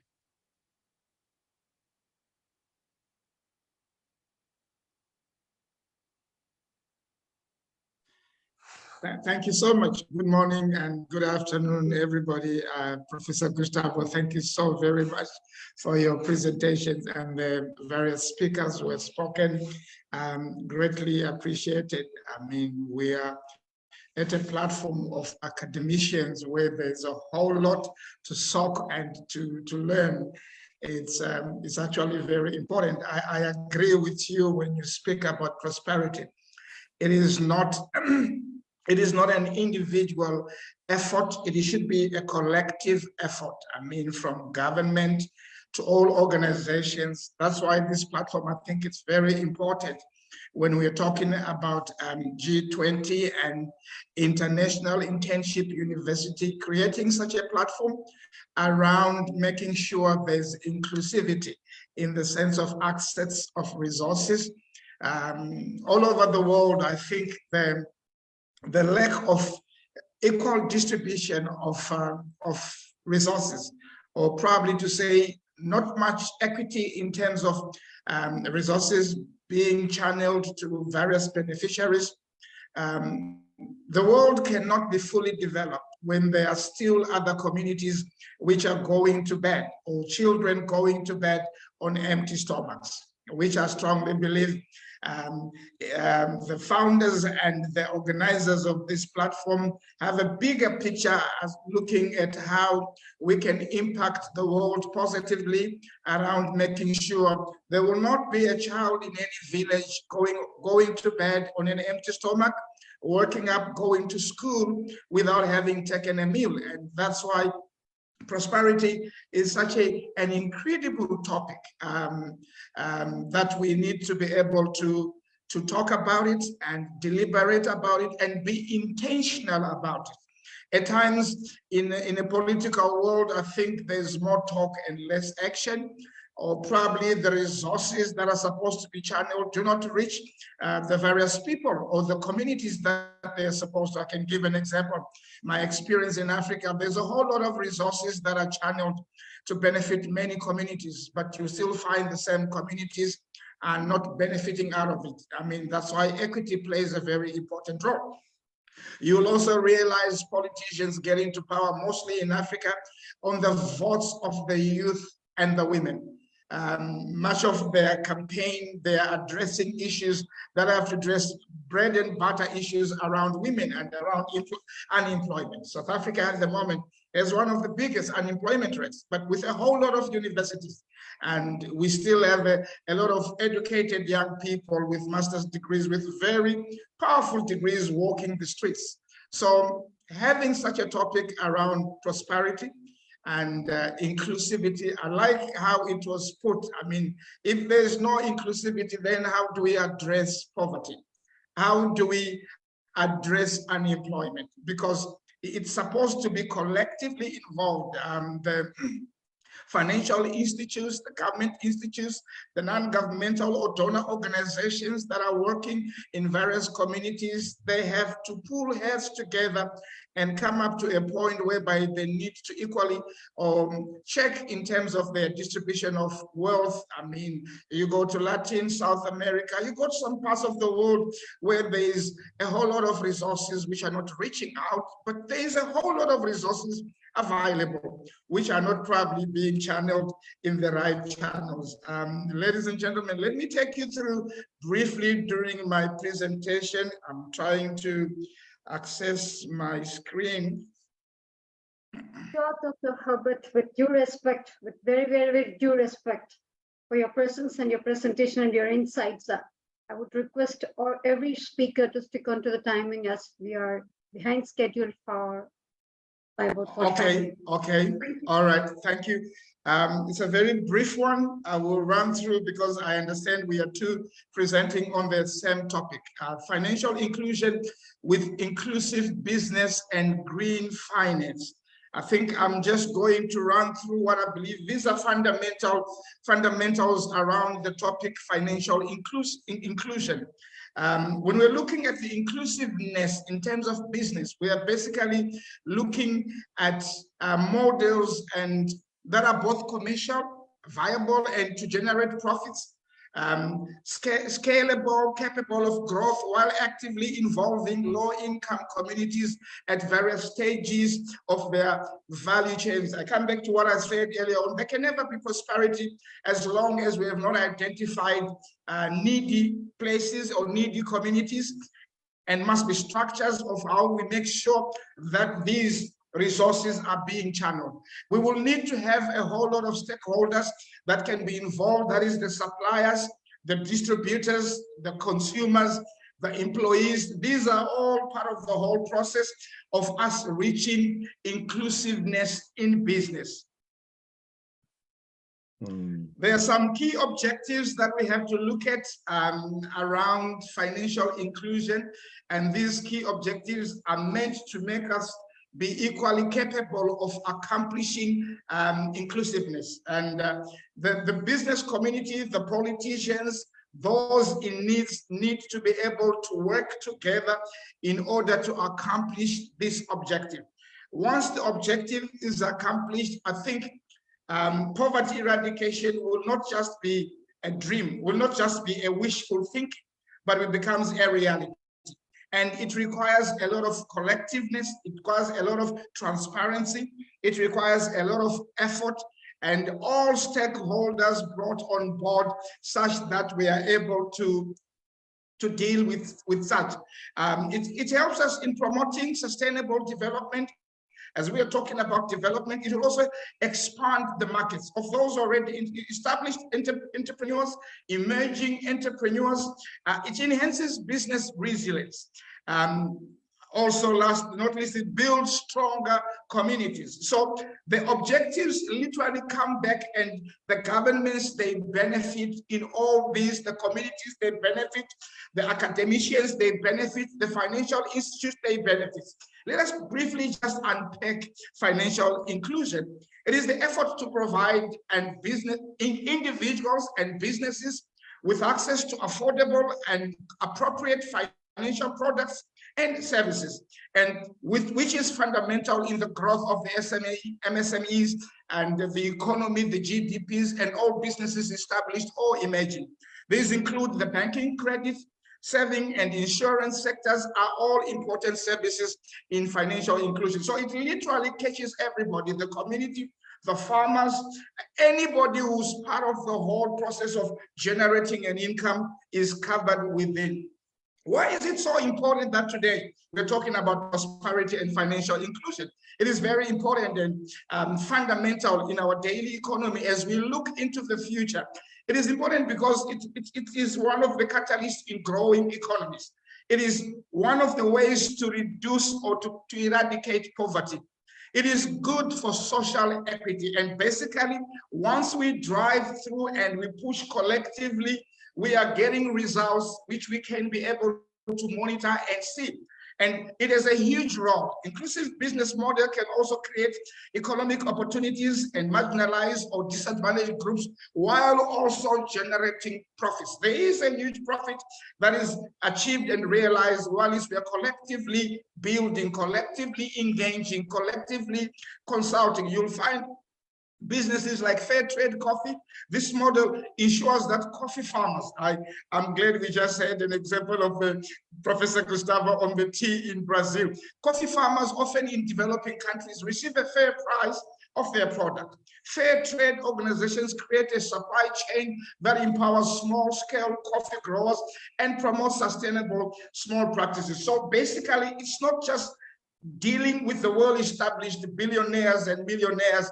It brings also those who are emerging and currently growing in business to a stable way they feel their products are being appreciated with proper value market for the price. Microfinance institutions, these organizations play a huge role because they provide small loans excuse me, and financial services to individuals and small businesses.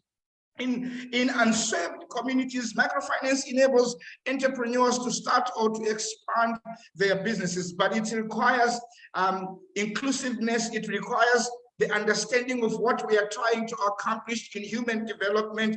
Human development, we're not talking about just the human, but human development around all the needs that the human beings require. Inclusive education, organizations that promote inclusive education ensure that all students, regardless of their abilities or backgrounds, have equal access to equity education. This represents a diverse classroom environment in the sense of how many are being catered for or reached at. Also here speak about, I'm not going to go in detail, but community-based tourism is also going to benefit employment training programs, food security. I'm glad Ambassador spoke a lot about the food, and Professor Gustavo, we're talking about the agriculture aspect. Initiatives that help combat hunger and malnutrition by providing nutritious food to vulnerable populations or teaching sustainable farming practices. The green finance, this is very important. The practice of allocating financial resources and investments to projects, products, and services that have positive environmental impact. It also encompasses financial activities aimed at supporting sustainable and addressing environmental challenges while also generating economic returns. The green finance is characterized by a focus on environmental sustainability and does align with the principles of responsible, sustainable investing. If you look at it in a nutshell, we can create a prosperous community, a prosperous generation going into the future. We can have university graduates coming out and having ideas of starting their own self-income generating project. In it, you'll find almost every sector is also included in the sense of inclusivity. Thank you so very much. I give time to the chair.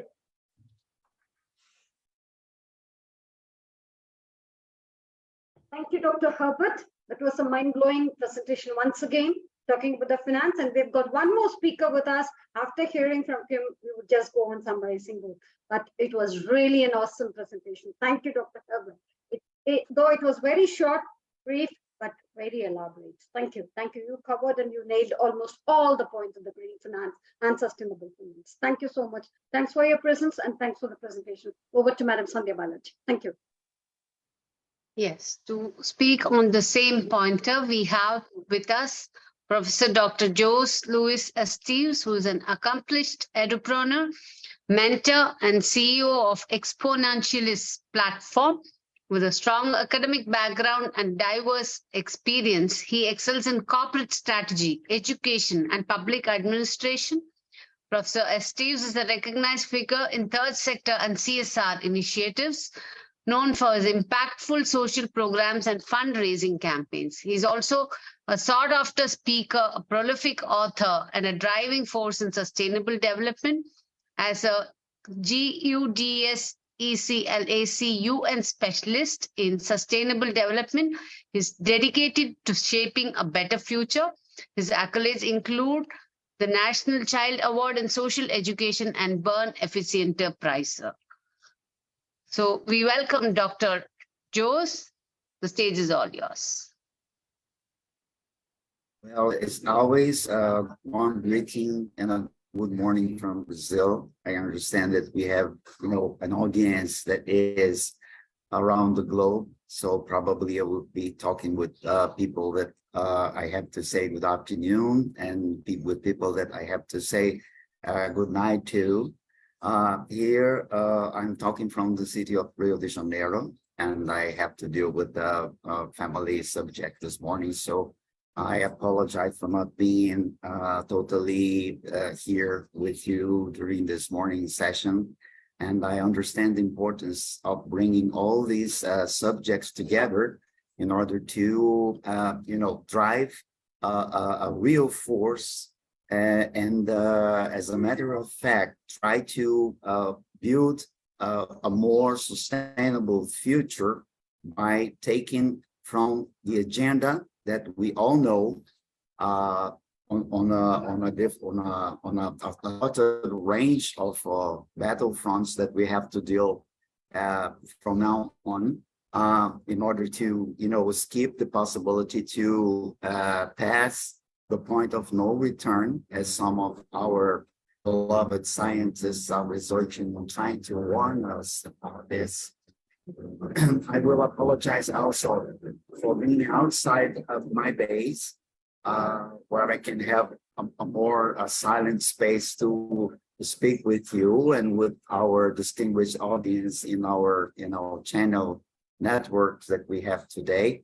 And it's really an honor and a pleasure to talk about this subject today. I will make a brief presentation respecting all the time that you have been gathering together without my presence, and also opening a short space probably in this presentation today with a lot of bright minds to discuss further the subjects that we have to take into consideration. So I will try now, I will try to showcase a very brief presentation in order to put some ideas in a track, just like the previous presentation that you have on the same subject of this inclusive finance. And I will ask your permission to share my screen with you. And so I will try to bring here this humble presentation that I have tried to do in order to make things a little bit more appropriate this time. So the subject today, and I hope you all are able to see, probably I will experience some streaming delay, but I do understand that probably now you have this presentation on your screen at YouTube, at Facebook too. And the subject today is really precious because we will be addressing something that is really powerful in order to achieve this so delightful and thought sustainable future that we all conceived and we all imagined in our fields of interaction. So because we will be talking about sustainable businesses and green finance. And I will have briefly the opportunity to share with you some very reliable examples, some very reliable case studies from all around the globe that will probably make a bridge, a solid and a sound bridge of a reality that is going on in different points of our planet, and the possibilities that we will be able to achieve by doing this as a live sample. So when we talk about sustainable business and green finance, the first thing that has to come to our mind is not me, of course, because I was really duly well introduced here. So I have done some a variety of stuffs that probably all of you that are attending this meeting today is dealing with.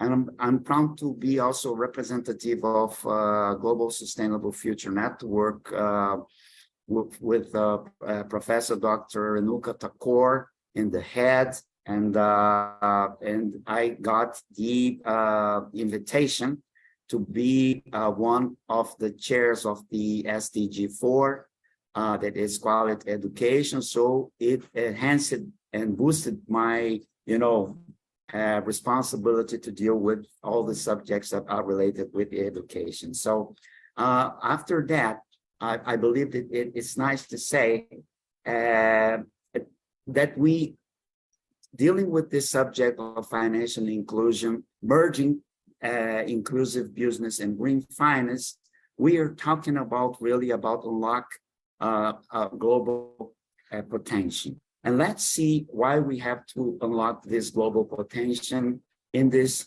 moment that we are dealing with, because this is something that I have had with me in the past 3 conferences and interactions that I was proud to do with this people networking with G20 and IIU.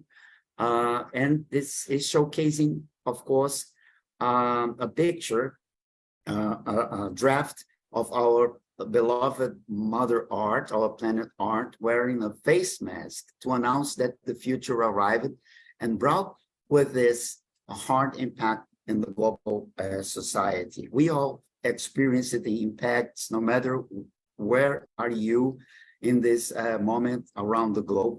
We all have experienced very hard impacts with the pandemic, the global pandemic of COVID-19 in the past 3 years. So in this year that is really coming to an end, the year 2023, probably we are talking that we are in the first year in the after pandemic period, because we got things in terms of COVID-19 under control, but of course, COVID-19 will be affecting our lives on the future too.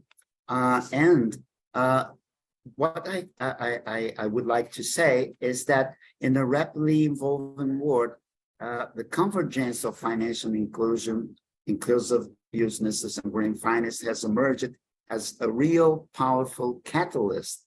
And I like to quote and to use the word catalyst because we'll have to make it happen in order to achieve what we have been working for. And in terms of a sustainable future and in terms of sustainable development that has to uphold the sustainable future that we are planning to have. And if we move a little bit ahead, we will probably see that financial inclusion is also something that has to be considered like a bridge to socioeconomic divides, because financial inclusion has to be considered at the first place a pivotal component of global development aiming to provide access to essential financial service to individuals and business irrespective of their socioeconomic status. So this is something that we have to take into consideration in the first moment that we deal with the financial inclusion subject. Second one, I believe let me see. Okay. Financial inclusion also empower communities by granting them the tools to manage their finances, save for the future, invest, and withstand financial shocks. So this is something that we can address in a perspective that encourage us to think ahead and in terms of time, because we will have also to deal with all these connected impacts that we are still suffering because of this COVID-19 pandemic that we all had. Of course, I will be able to talk a little bit more about the impacts that happened here in Brazil, because I do live in Brazil, and you will be able to talk a bit further about the countries where you are standing in. But we do not have any doubt that we have been probably impacted as we have never been impacted in the world as we knew before. If we have to make a step back in time, only by the time of the another pandemic that is really probably not connected with our lives. I was born in the year 64, and I have not been connected to any global pandemic from that time up to this moment now. So I am almost 60 years, and I have never saw something like that. Probably the majority of you probably never saw something what we have saw in the past 3 years. And another thing that I believe that is important to bring here to the table and to discussion, and that is we navigate in an era that is defined by climate change and growing inequality. Just I got some precious moments where I could interface with you, and we have been probably highlighting this subject of the inequality here. This synergy, of course, will offer us all a ray of hope, like I like to say. So if we talk about inclusive business, we will need to have it as a transformative approach, because inclusive business take the ethos of financially inclusive further. These enterprises align their strategies with social and environmental impact, making them powerful agents of change, and a change for a better future. Of course, we will have to, despite of the problems that we have with the pandemic, and despite all the impacts that we have caused by COVID-19 in the past 3 years, we will no longer be allowed to step back to the year 2019 at the bottom end, or the beginning of the year 2020, when the COVID-19 was globally spread from a city in China called Wuhan to all the globe, with the same thoughts, because we have been exponentially moved from the place we have stand a couple of years before up to this moment we are standing right now. And if we move a little bit further, why it is a transformative approach? Because it integrates low-income and marginalized communities into their value chains. They all value chains. Inclusive business create win-win scenarios. It's really difficult to operate in a world where banks are trying to drive our reality, for example, where global enterprises, global business organizations are trying to build and their future. If we do not talk in a world where these businesses are inclusive and yet they allow a win-win scenario ahead, because an inclusive business, they drive economic empowerment, they reduce inequality, and they foster environmental stewardship. So these are three major aspects of the inclusive business as a transformative approach that we have the opportunity to bring to the table in a discussion, in a bright discussion, just like this one we have here in this morning. And when we talk about green finance, we are mostly talking about aligned capital with sustainability.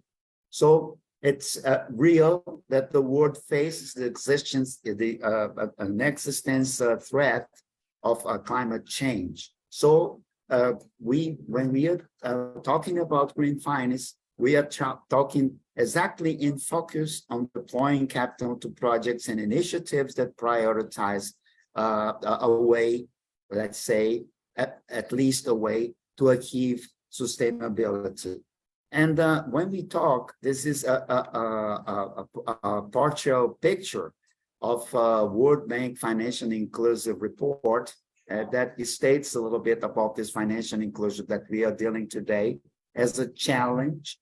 And the problem is we have a real challenge here, because if we are really in a search to align this capital with sustainability, in the face of this threat, we will have to deploy capital to projects and initiatives that prioritize sustainability. So let's go further, and let's talk about some real world impacts and replication opportunities. So this is really a gap that I understand that brought me here to speak a little bit more. And I will have a fast track about this, because here we have many real world cases that we can observe today that we may consider sparks. Let's say, I like the word spark, at least for a brighter and a more inclusive and greener tomorrow. I, of course, will bring the first, in the first part of this, I will bring a company that is really a reliable Brazilian company that is called Natura. It's really a cosmetic company, but it achieved much more than anyone can expect from a cosmetics company, because it collaborates with local communities, especially in the Amazon rainforest, to source sustainable ingredients. So this inclusive business model not only preserves the rainforest, but also support a very important subject theme that we have been discussing here in these days, because we are we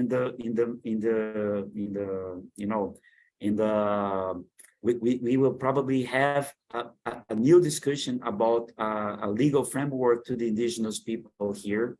And Natura, back in the past, was trying to build all the concept of a sustainable business based in support these indigenous livelihoods.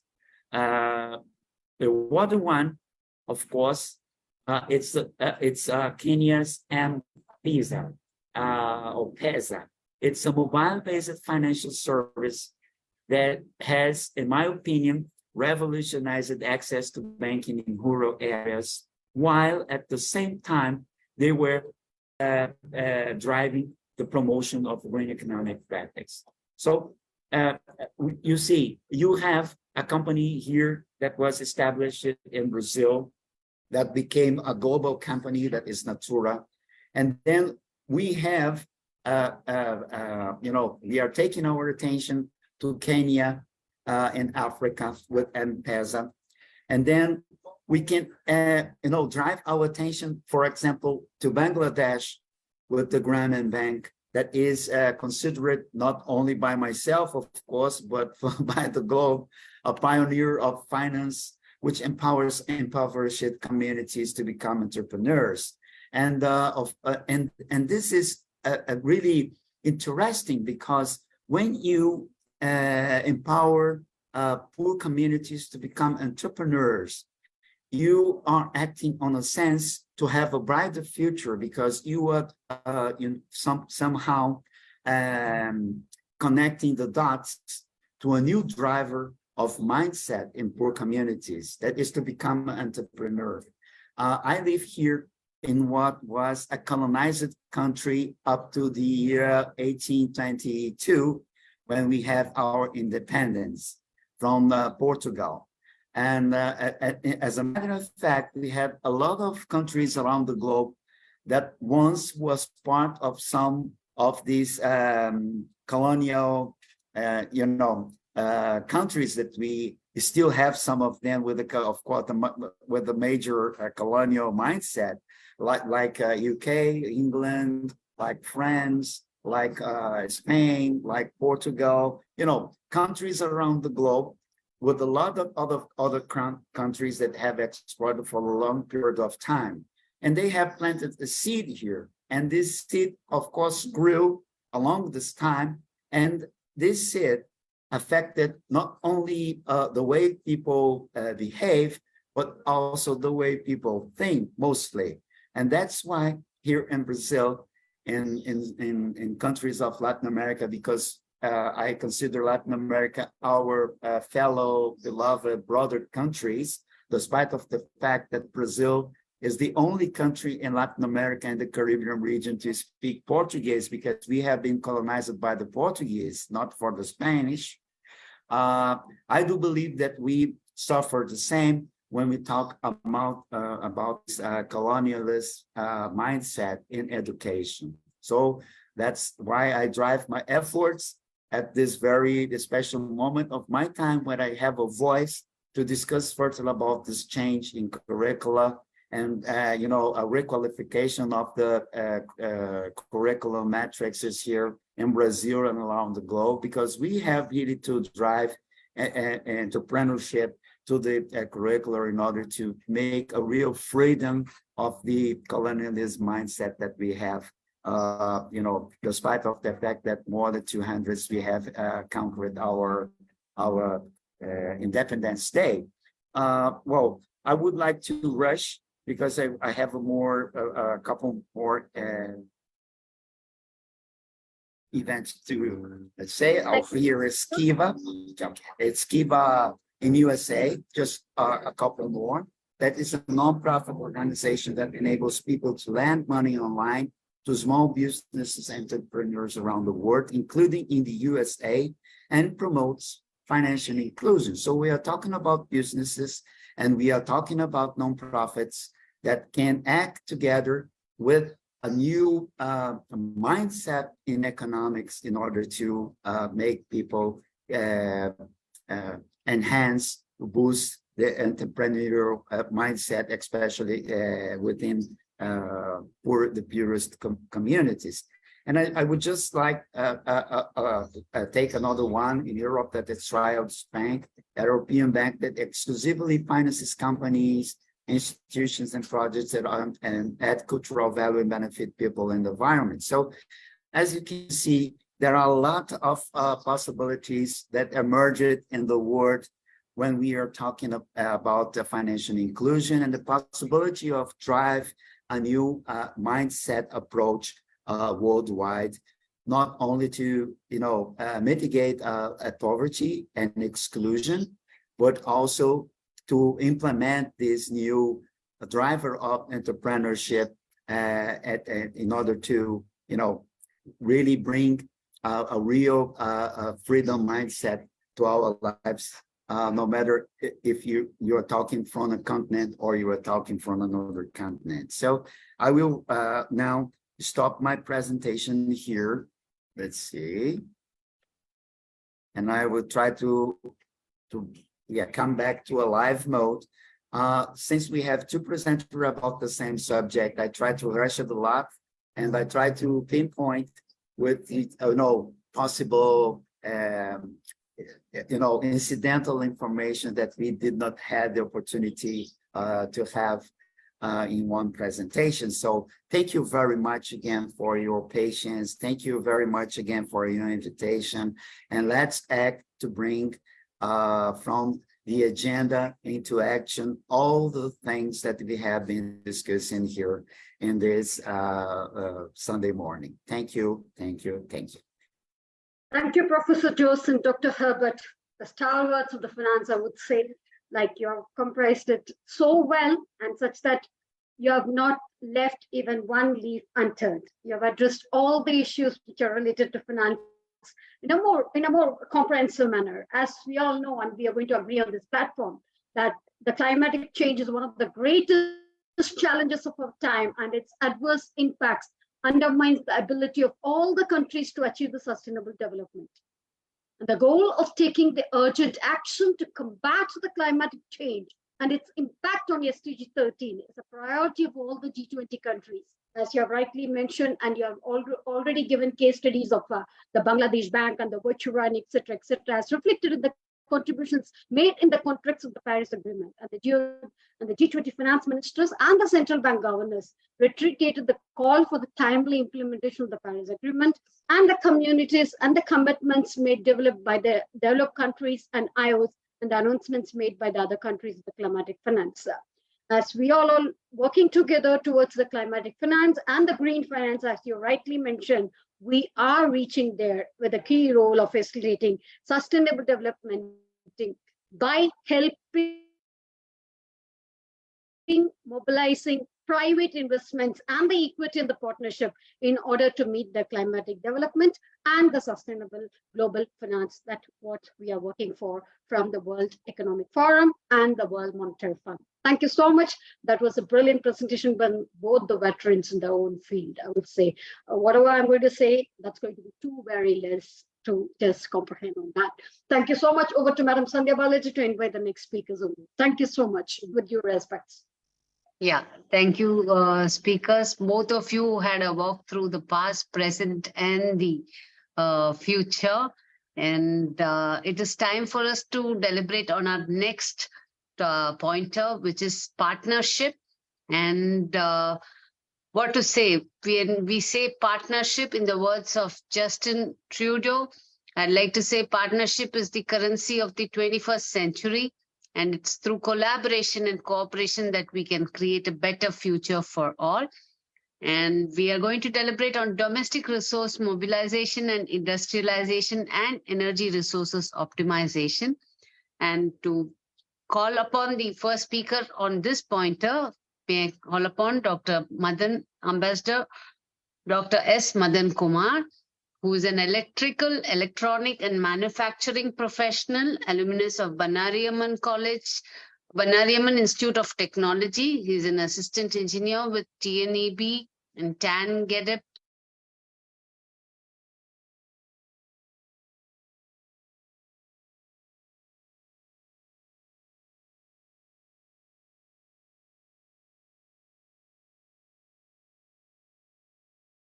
We lost Madam Sandhya Balaji there.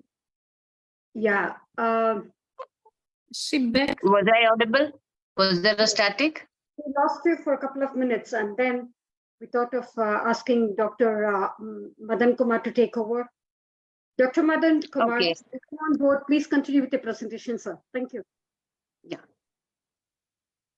Thank you. அன்னை தமிழே அருந்தமிழே உன்னை வணங்கி தொடங்குகிறேன். Bharat Mata ki jai. So good morning, good afternoon, and good evening to all the delegates for invited for our G20 International Summit by International Internship University, IIU. The topic of people, planet, play, peace, prosperity, and partnership. So Indians, we are proudly enjoying and celebrating G20 today with our Prime Minister in this honorable day. It's my pleasure and privilege to be here with all the delegates all over the world. So my topic is, without delay, I'm going into my presentation, sharing my presentation now.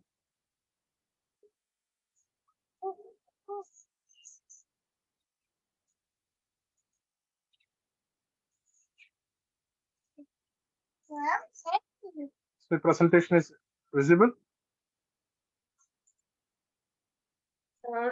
I think it's loading, sir. Yeah. So my topic is domestic resource mobilization, It's not industrialization. Dr. Oh, Madan, it's not yet sorry visible. to interrupt. One second.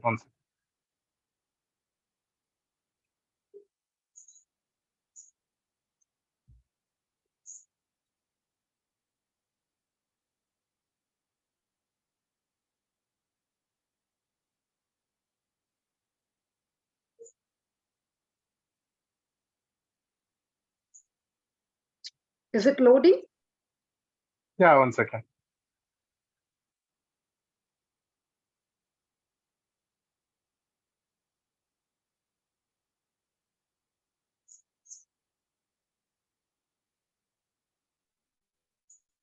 Now?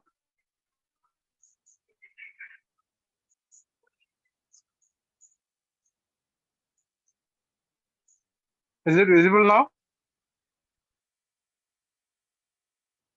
Yeah, it is, but yeah, yes, it was just some time before. Yeah. Yeah. Thank you. Thank you. Yes, sir. Please. Okay. So my topic is towards partnership. That is SDG 17, Sustainable Development Goal 17, Partnership for Goals. And it is about domestic resource mobilization, industrialization, and energy optimization. So before into the topic, there are lots and lots of need of the hour we need to talk. So it is about domestic resource, what we are looking for, and industrialization, innovation, and infrastructure, which is the need of our whole world. So after industrialization, we need to optimize what we energize through our industrialization. So here there comes the IGEN NSAVE Club, that is Institute of Green Engineers Energy Saving Awareness Club. So I'm heading Energy Saving Awareness Club, around 30 clubs, around 20,000 students, college students are engaging in the NSAVE Club. So we are working towards energy also. That is Sustainable Development Goal number 7, that is affordable and clean energy, and climate action also, SDG number 13.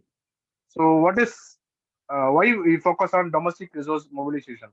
Domestic resource mobilization, the process through which the country raise and spend their own funds for the people. So we know the country is for the people, of the people, and by the people, by the constitution. It is a long-term path to sustainable development finance. The domestic resource mobilization not only provides governments with the funds needed to alleviate poverty and alleviate the zero hunger, that is our SDG 1 and 2, that is no poverty and zero hunger. DRM not only provides it, but also it's a critical step to path out of aid dependence. We are depending on someone else. So we are focusing on the resource mobilization. So domestic resource mobilization does not necessarily mean imposing or increasing new taxes to the people, or involving or improving the tax rate as a higher rate. Government often see the revenue rise through improved audits and simplified filing process. If we are filing, we are giving back to the government. We are taking from the government and giving back to the government. This is the resource mobilization. So this is the simple chart which shows a comparison between East Asia, Latin America, South Asia, and Sub-Saharan Africa. So it is towards the GDP of the correlated savings and investment. So in this, we can see the East Asia is always in the increasing rate.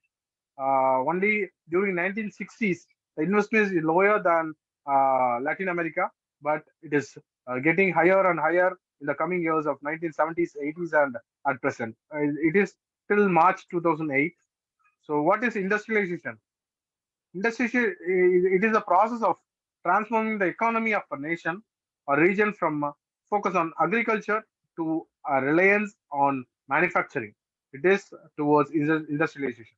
Mechanized methods of mass production are an essential component of this transition.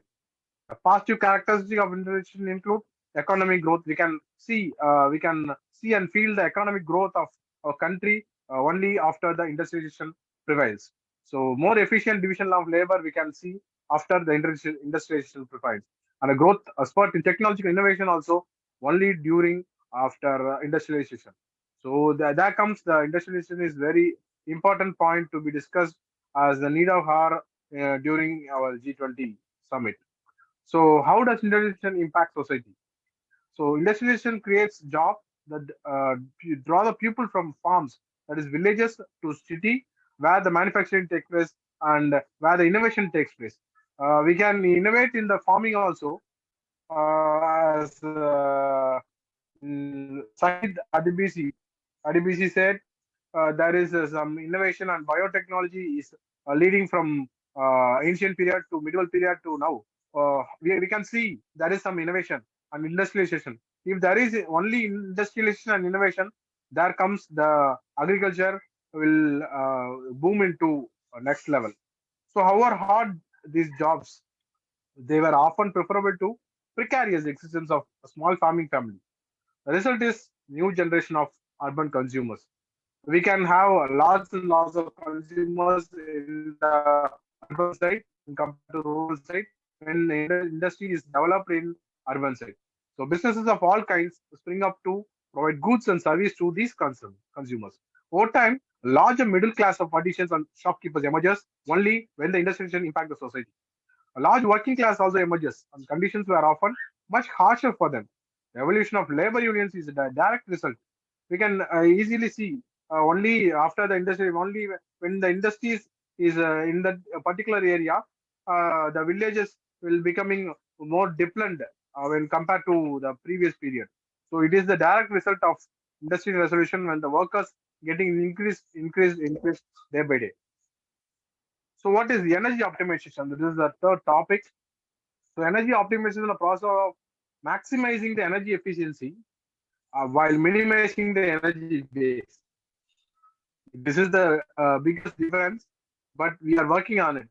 We people of the world are working towards the energy efficiency maximization and minimizing the energy waste in commercial buildings. Not only in commercial buildings, but also in the normal buildings. It involves identifying and implementing strategies to reduce energy consumption, improve equipment performance, and optimize energy system.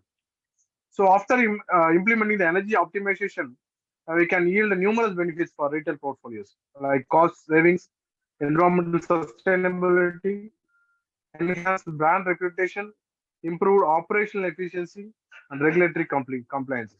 So this is the energy optimization. So what is INSAVE Club? This is towards the Institute of Green Engineers. We may know this is IGEN, Institute of Green Engineers, so which works towards the energy saving and works towards affordable and clean energy in the world and sustainable development goal number 7. So what is NSAVE Club? NSAVE Club is the energy saving awareness club which create awareness to the students, around 20,000 students in 30 plus pan India level colleges, universities, topmost universities are there. So the students are involved as a club. That is National Social Service Clubs is there, National Cadre Corps is there. Likewise, NSAVE Club is the energy saving awareness club, which is a need of the hour for because they are the backbone of students are the backbone of our country. So we need to develop the country. We need to concentrate towards the students. So energy. This is the Institute of Green Engineers. We have Energy Saving Awareness Club, unit of Energy Efficiency Research Group under IGEN. So I am the chairman of Energy IGEN Green 9, Energy Efficiency Research Group. The activities planned towards is SDG 7, that is affordable and clean energy. We are doing lots and lots of activities. We'll be seeing the activities here. So 4 main projects we are doing in IGEN, Institute of Green Engineers. One is IGEN Energy 99 Challenge. It is a higher priority challenge towards 99 factorial, 99 into 99 factorial. We may know we can save 1 unit per day in a house. If we are using this Green 9 mantras, we created a Green 9 mantras, that is a special mantra which is used for saving the energy. As the topic says, NSAVE, energy saving awareness. We create awareness through our Green 9 mantras. The Green 9 mantras are the mantra number 1 is switch off the equipment after use. If not in use also, we can save 1 unit of energy per day. So saving 1 unit of energy if we follow these 9 steps. First step is switch off the equipment after use. Second step is regular cleaning of AC filters, air conditioner filters, and use of natural lighting. We can save 1 unit of energy. And third mantra is use star-rated equipment. We know the energy efficiency group is more related towards energy efficiency by giving the star rated for every equipment, electrical equipment which we are buying. So go for the star rated, highest star rated performance will give higher performance. So fourth mantra is use of LED study lamps instead of incandescent or fluorescent lamp. We can save 1 unit of energy. So fifth mantra is regular defrosting of the refrigerator. we all in all the houses we have refrigerator and AC these days because of the heat and heat dissipation and sunlight we are using for. So regularly we need to defrost the refrigerator. If we are defrosting the refrigerator regularly, we can save 1 unit of energy per day. And sixth mantra is use of heavy equipments in off-peak hours. That is non-peak hours. If we are using the motors and heavy equipments, we can save 1 unit of energy. And seventh mantra is avoid leaving the equipment in standby mode. And the eighth mantra is optimal temperature. If we are using air conditioner, the optimal temperature is 24 degrees. So we need to set the temperature to 24 degrees and we can save 1 unit of energy per day. And ninth mantra is replace the maximum utilized light with the solar LEDs. We can use the renewable source of energy instead of going for thermal power source of energy. We can use solar energy, wind energy, hydro energy. So this is the main project, high priority project in IGEN SDG project. So we are creating awareness to the home pupils. We are taking this poster to every home individually, and we are making a poster or a photo, click a photo with them, and we create awareness of using this green line mantra in their home. After 30 days, we are again going to their home and asking for the questions whether they implemented these green line mantras or not. If they are implemented, surely they will be saving energy per day. So after 30 days, they might save 30 units of energy. So after 360 days, it is 365 units of energy per home. If it is a factorial, 99 into 90, 99 into 98 into 97, it is go like a factorial. If one people create awareness to 99 people, then 99 people create 99 people create awareness. It will be a huge difference in the world towards SDG, Sustainable Development Goal number 7, affordable and clean energy. This is the main project. And project number 2 is IGEN Water Bank. We are proposing a water bank project through our IGEN, in which we can save lots and lots of water and giving back when it is needed. So fourth is talk of SDG. Lots and lots of people doesn't know what is SDG. So we created this primary project like talk for SDG. We will be talking about each one SDG. That is 17 SDG. 17 members will be talking in the college. So they will be posting the video in the Facebook and the other social media. So they will be tagging with the IGEN, and they will be getting to know what is SDG to other people. And the IGEN Cycle for Green, we create awareness to creating cycling to all the peoples and reduce the carbon dioxide emission and carbon monoxide emission through reducing the petrol and other energy consumption. So objectives is to encourage students to design and develop innovative energy products that will aid in increasing energy efficiency. So that we are creating an energy doubling challenge to raise residents' awareness of home energy conservation and encourage them to change their attitudes towards conservation of energy. Each one should know what is conservation and what is the need of our for these days. So to encourage participation in and completion of the UNDSA Energy Double Line Challenge project, as well as achievement in SDG Action Hour. Encourage village adoption, raise conservation awareness, and designate the village as an saver village. So how can we contribute to in digital and SDG?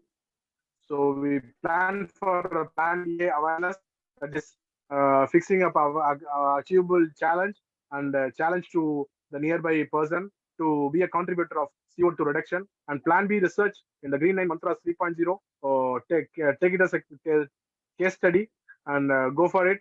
Green Line Mantras to selected sample houses and present critical analysis report for the publication. And you will be the green changer. You will be the real changer in the world towards SDG 7, 9, and 13. So thank you everyone for the opportunity, and it's my pleasure and privilege to be here and presenting this wonderful topic, domestic resource mobilization, industrialization, and energy optimization. Thank you for the opportunity, and a special thank to Dr. Srividhya ma'am, Dr. Nada, and Dr. Sandhya Balaji. Thank you, Dr. Madan Kumar. Thank you so much. We were so delighted to hear about the IGN projects that you are just working with all the community, the younger community. Moving ahead, we have got another speaker who is going to address the same topic, Ms. Ruchi Shukla. Over to Madam Sandhya Balaji to welcome Ms. Ruchi Shukla. Yeah. So to deliberate more on this pointer, we have with us Ms. Ruchi Shukla, who is the head of energy products at Multi Commodity Exchange of India. And she's an alumnus of Government Law College, Mumbai, Maharashtra. And she's a chartered accountant with over 2 decades of experience in financial and capital markets across various functions like product development, specializing in energy sector, policy advocacies with ministries, regulators and government bodies, credit analysis, risk management, regulatory and policy research and finance. She has work experience with forward markets commission, stock exchange, bank and broking houses.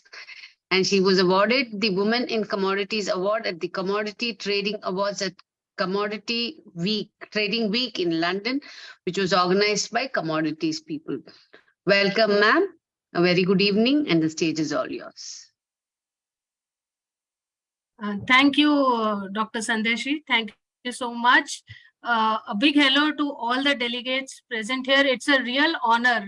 Truly speaking, it's really a privilege to be present amongst you all, and a big thank you to Dr.Srividhya Sukumar for having given me this opportunity to be able to share my views on this. Dr. Madan Kumar has already set the stage for industrialization, what it is all about, and how we can move towards energy up. So I'm just taking it forward to understand I'm just linking it to what sustainable development can be and how energy optimization can be achieved with the same.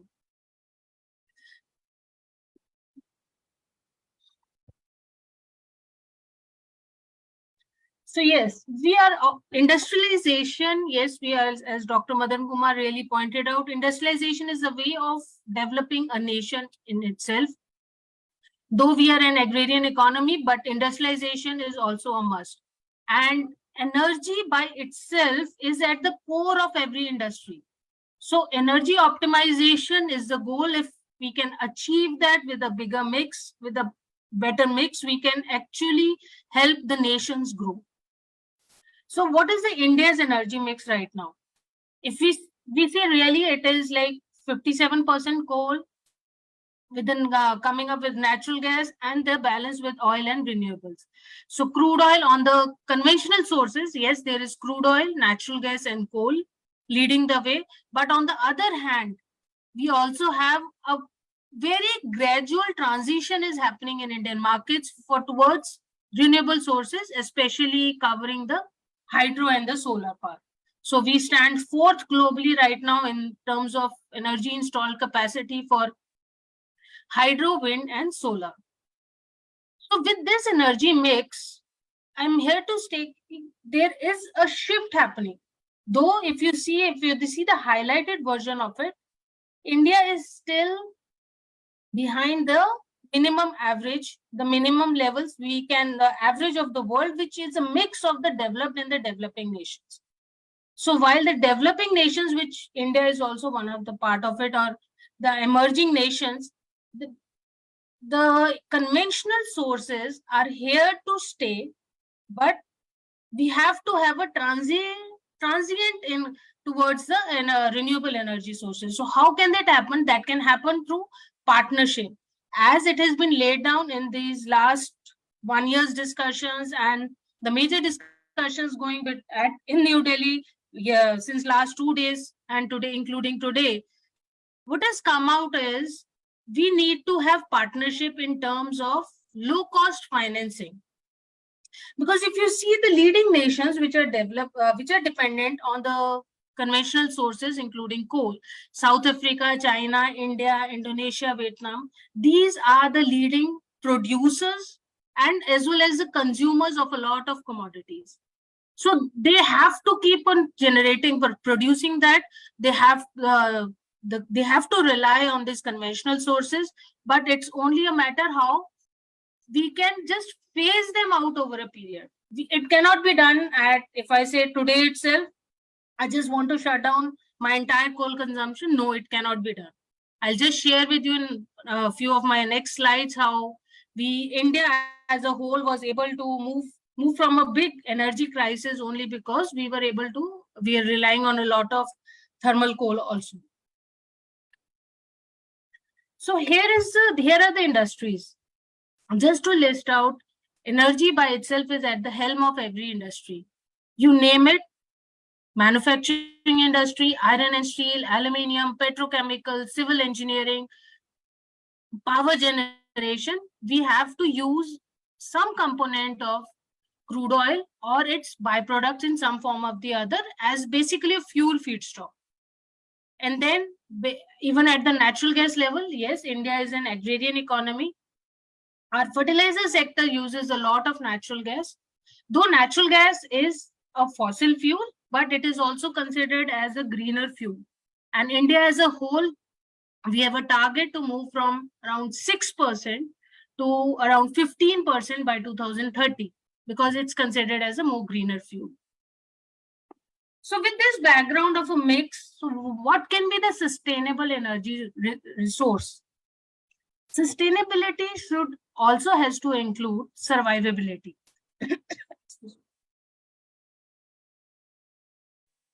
So while we are surviving with the conventional sources, we have to achieve the target which is set by 2030 of the sustainable energy, renewable energy, where we have set a target of around 500. India has set a target of about 500 gigawatts from the renewable sources. This is what I was talking of.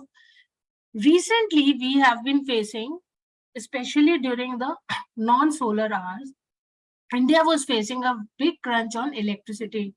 The electricity demand was at its peak in the August month while we were generating also, but in the non-solar hours, we were facing a lot of lack of supply. So effective steps by the government, which will obviously include a mix. The mix, a balanced mix is the word which I really want to initiate, a balanced mix. The government initiatives towards the steps were included was the imports of coal were increased, the maximizing production in the captive coal mines, while on the other hand, they were optimizing on hydro generation as well. So that's the mix for all the developing nations to go forward. It has to be, as in this the seminar we were saying, there are a number of steps. So the phase out has to happen in the step form. Phase out. You cannot on day one say, yes, this is done. And so probably that is why 2030 is our target. And India definitely is moving towards achieving that big target.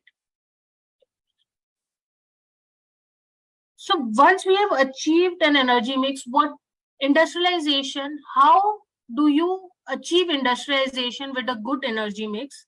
There is one component of managing energy not only as merely a cost. Energy should not be considered by the business houses only as a cost. This is a big strategic mistake because thereon we should not lose our opportunity. We have to reduce the risk of the businesses, improve the resilience of businesses to sustain over a longer period, and to create new value in the ecosystem as a whole. Because when you create the new value, you create new employment opportunities, you create initiatives for education, and once you build the entire ecosystem, you will be able to fulfill your CSR, your social responsibility as well. But first, the business has to survive. So for survival, the risk management, the energy risk management takes the first task. And in this entire system, the financial markets, because financial markets are basically an intersection of the entire capital being allocated from a little like Dr. Madan Kumar just pointed out on the savings and investment. So yes, each of the savings, when you financialize these savings into investment form, they create a capital, and they create a capital. The industrialists build this capital to form a good ecosystem on the whole. And herein the derivatives market play a big role to help them to better manage the risk. So when they manage the risk, they survive the prices, because the price movements are such which you cannot, certain factors are out of control, so it is better to manage that. Then effectively align their exposures. So now every industry, it has a certain component of risk appetite, certain component of risk, which yes, I am ready to absorb, I have the capability to absorb. But then there is certain risk which I cannot absorb, and I have to manage through hedging process or better managing through various derivatives. Then this derivatives also, they enhance transparency in the pricing mechanism, because if taking an agrarian economy only, if suppose a farmer has to decide on which kind of a crop he has to actually sow today, or on the industries, which are the industries moving forward, if an entrepreneur decides, okay, I'm gonna build up these kind of industry which will fulfill my personal goals as well as build up an economy on the whole, then these are the markets which provide them the forward information which then lead to the decision making, and ultimately a long-term sustainability objective of the entire nation as a whole.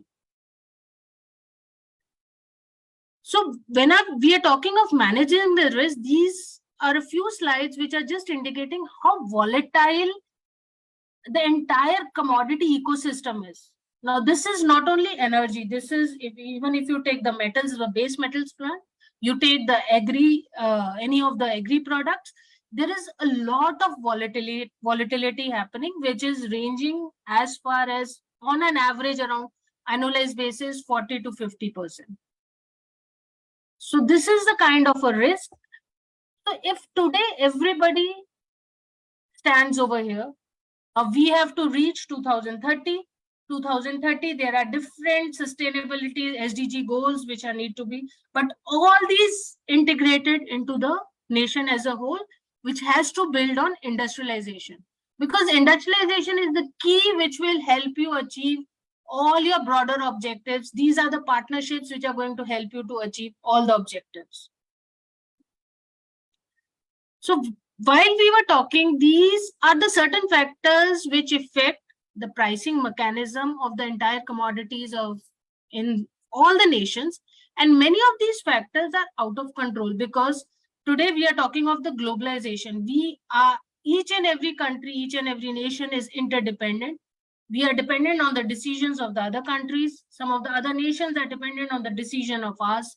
Like, just to seek a few, like the OPEC announcements, the way the oil demand and supply is going to increase or decrease relatively affects the oil prices, which again affects all the related industries.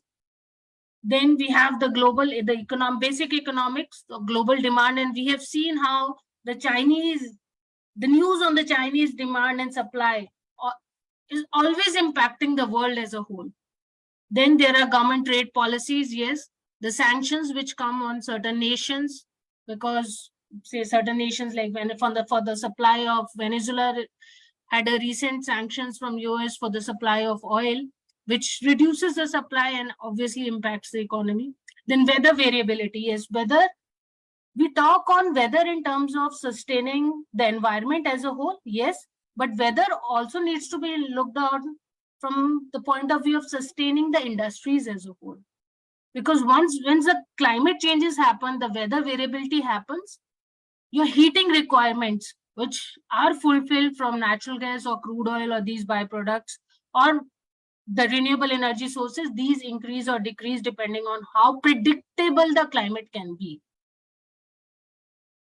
So while all these factors, this is a graph, all these factors combined together, last 1.5 years, how the price movement in the crude oil basically, it's, I'll say, an energy resource, whether conventional or otherwise. But if you see all the global factors, all the news items which we have talked, have affected somewhere down the line, they have affected the markets on the whole.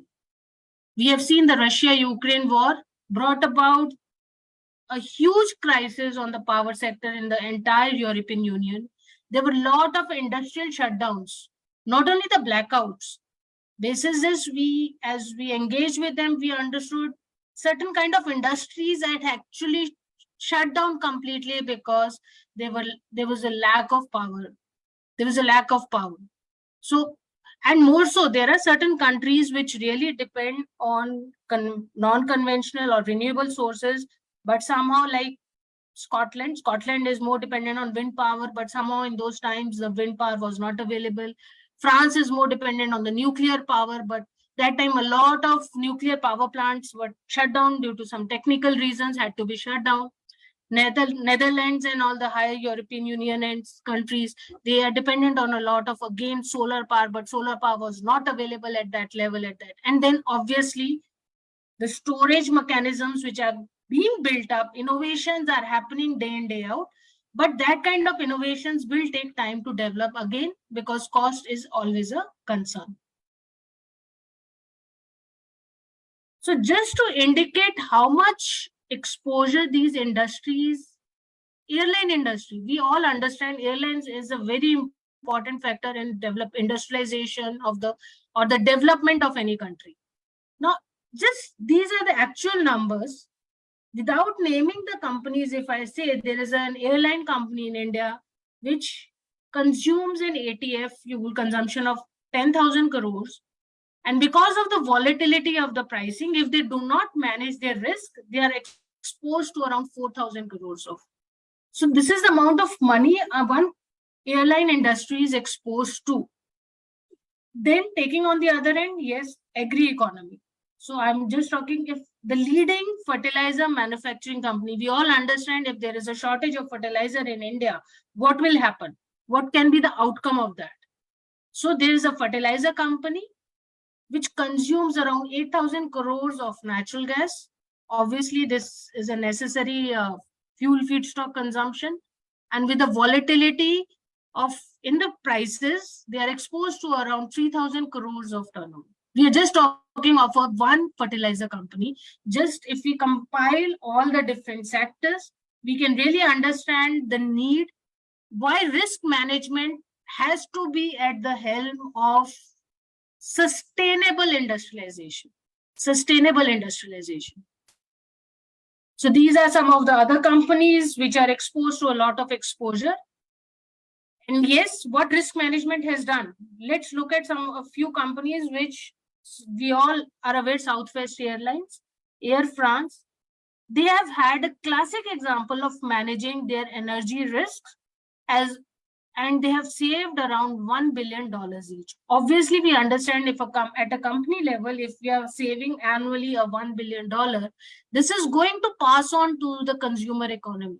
This is going to pass on to the end consumer in the end. Ultimately, the nation. People is what the nation is. Then we have other companies like Lufthansa and just Air France, just to cite an example.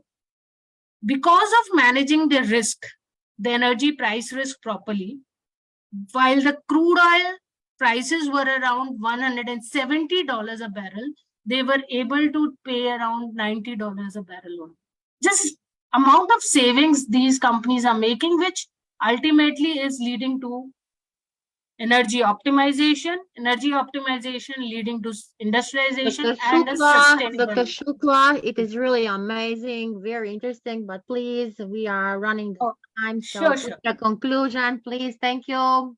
Thank you. Sure. And so I'll just run through. These are the basic. I was talking of not only on crude oil, there are different commodities because industrialization is the topic. There are a lot of commodities. Their derivatives. It is a huge topic. Dr. Shukla, please, you can come to us like a trainer and give your session whenever you want. You are welcome. Sure. Thank you so much. That will be my pleasure to come in. Just to tying up, we have a big developing derivatives market in our country, wherein the risk management is the way to go because it provides innovation because there is no credit risk. So better let's manage our risks. Just 1 minute each, because India during this G20 presidency has prioritized these 6 key areas. So addressing the technology gap, facilitating low-cost financing, which is between inter-countries, enhancing energy security, promoting efficiency, diversifying supply chains, and ultimately ensuring universal access to clean energy. Thank you so much. So let's manage our risk and lead to a sustainable development of all the nations across. Thank you so much. That was a real energy-packed, power-packed presentation, Ms. Ruchi. I would say that really, it's thank you, Dr. Vidya. And also from Dr. Madan, really, both of us has really given us too much of energy by the end of the session. I'm sure that we're going to wait for 2 more speakers to join us on board now. Right, guided by the principles of energy collaboration, G20 efforts on energy, including access to energy, clean energy, energy efficiency, and support a wide range of goals of the 2030 agenda, that is SDG 7, 9, 2013, AAA paragraphs of 31 and 49 in 2014. The Energy Access Action Plan listed as follows: voluntary collaboration on energy access, put an initial focus on the sub-Saharan African region, aligning with the universal access goal. This effort has extended to the Asia Pacific region also in 2016, and it's going to be further extended to 2030. That's what Ms. Ruchi was mentioning about. The G20 Voluntary Action Plan on renewable energy aims to increase substantially the share of the renewable energy in the global energy mix by developing energy strategies, including renewable energy deployment, facilitating investment in the renewable energy production and its use. In line with the G20 Energy Efficiency Action Plan, the G20 has worked out for G20 Energy Efficiency Landing Program, which endeavors significantly to improve energy efficiency in all the G20 and non-G20 countries. So G20 is already committed in rationalizing and phasing out the inefficient fossil fuel subsidies that encourage wasteful consumption. There we are addressing the carbon front as well and recognizing the need for providing targeted support to the poorest and the vulnerable. Well, it will continue to implement the principles of energy collaboration and promoting modern energy systems and a resilient system that's going to make the whole world sustainable. Thank you so much. Brilliant presentation by both of us eminent speakers for the day. Thank you so much. Thanks for all the support and thanks for all your patience because you two are the first people to join us on board today and you have stayed towards the end as well. Thank you. Thank you so much. Thank you. Over to Madam Sandhya Balaji to welcome the next book. Thank you, Doctor. Thank you, speakers, for your energy-packed sessions. And to the next point, the final one on that is the way forward. And it talks about pathways forward, innovation and digitalization, competency and compliancy towards Industry 4.0. So innovation, fresh ideas are always welcome, and digitalization is no more an option, but a compulsion. And competency and compliancy in this context means to ensure that there are technological shifts that benefit the society, which reinforce the SDG of quality education and decent work and economic growth. So whether or how these pathways are poised to create more sustainable and inclusive world in harmony with the SDGs is what we are going to deliberate at this point of time. And to speak on this, I invite our speaker, whom I shall introduce now. He is a seasoned C-suite education professional with over 25 years of extensive experience spanning leadership, strategy, operations, and education growth. Throughout his career, he has been a staunch advocate for commercial programs that not only met financial targets, but also elevated education institutions into high-performance entities. His role has extended to strategic and advisory positions, collaborating closely with the boards and other C-level executive management teams He takes pride in pioneering innovative operational and academic excellence initiatives. He has shaped organizational culture and defined new strategic visions and goals. And his expertise covers the entire education spectrum from KG to university level. So he has a proven track record of transforming underperforming educational institutions, and he has been consistently achieving financial objectives. He's a strong leader, and he excels in mentoring top talent and fostering collaboration between commercial and faculty departments, uniting them under a shared vision and common objectives. So when it comes to him, his priorities are people management, and he cultivates work environments that foster innovation, best practices, and delivery of high-end and world-class educational experiences. He is Jan Han. May I take Welcome, the sir. privilege of sitting before you, Mr. An On?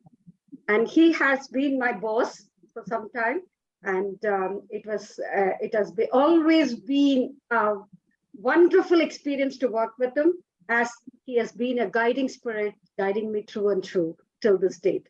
Thank you and welcome to you, sir. Thank you. It's always a greatest privilege to have you here amidst us today. Thank you. Yes, sir. Good afternoon, everybody. It's a wonderful pleasure to be with you. Looking forward to your input, sir. Thank you very much. And it's amazing to join all of these distinguished guests from all over the world to discuss this very important topic of the sustainable goals as we have been discussing today. So my topic and the topic that we're discussing right now is to talk about solutions and the way forward. I'm not going to be sharing any specific slides because what I want to share is very clear, and I have a couple of thoughts that I want to share with you, and then also to offer maybe one or two solutions for some of the challenges that have been discussed today. So a lot of what we have been discussing is around the sustainable goals that have been set for 2030, and also, as we remember and as we know, the ultimate goal of the sustainable goals, the global sustainable goals, is to eradicate poverty. And I think all of us would agree that this is probably the number one threat that we are experiencing all over the world towards humanity is poverty. And over the years and over history, there has been very many different phases, or if you want to call it different revolutions that has happened that have brought us to where we are today.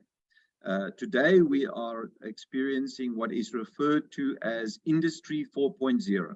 Industry 4.0 is, of course, the fourth industrial revolution, which means we've had what we are experiencing right now 3 times previously in history, with the first industrial revolution already happening back in the 1800s when steam power and water was used to start to really revolutionize the way that production was being done.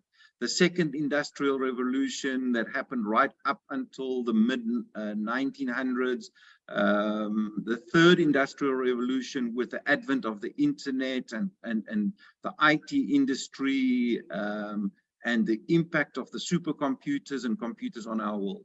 And now we are facing this fourth industrial revolution. Now, what is this fourth industrial revolution? I think it is probably something that all of us, every single one of us here on this call has experienced very closely, especially over the last year or so, when we started experiencing the impact of artificial intelligence on the way that we work. when the Internet of Things was launched and started impacting on the way that we worked and the way it impacted on the world, we realized that something new is coming. Now, with the implementation of artificial intelligence, with virtual reality, with augmented reality, with Web 3.0, with the metaverse, we realize that everything now is connected through technology. And the impact of this technology has got the potential to really revolutionize the way that industry operates. But what is the effect this has on the #1 goal of the global sustainable goal that we are setting? And that is to eradicate poverty. How can we do this?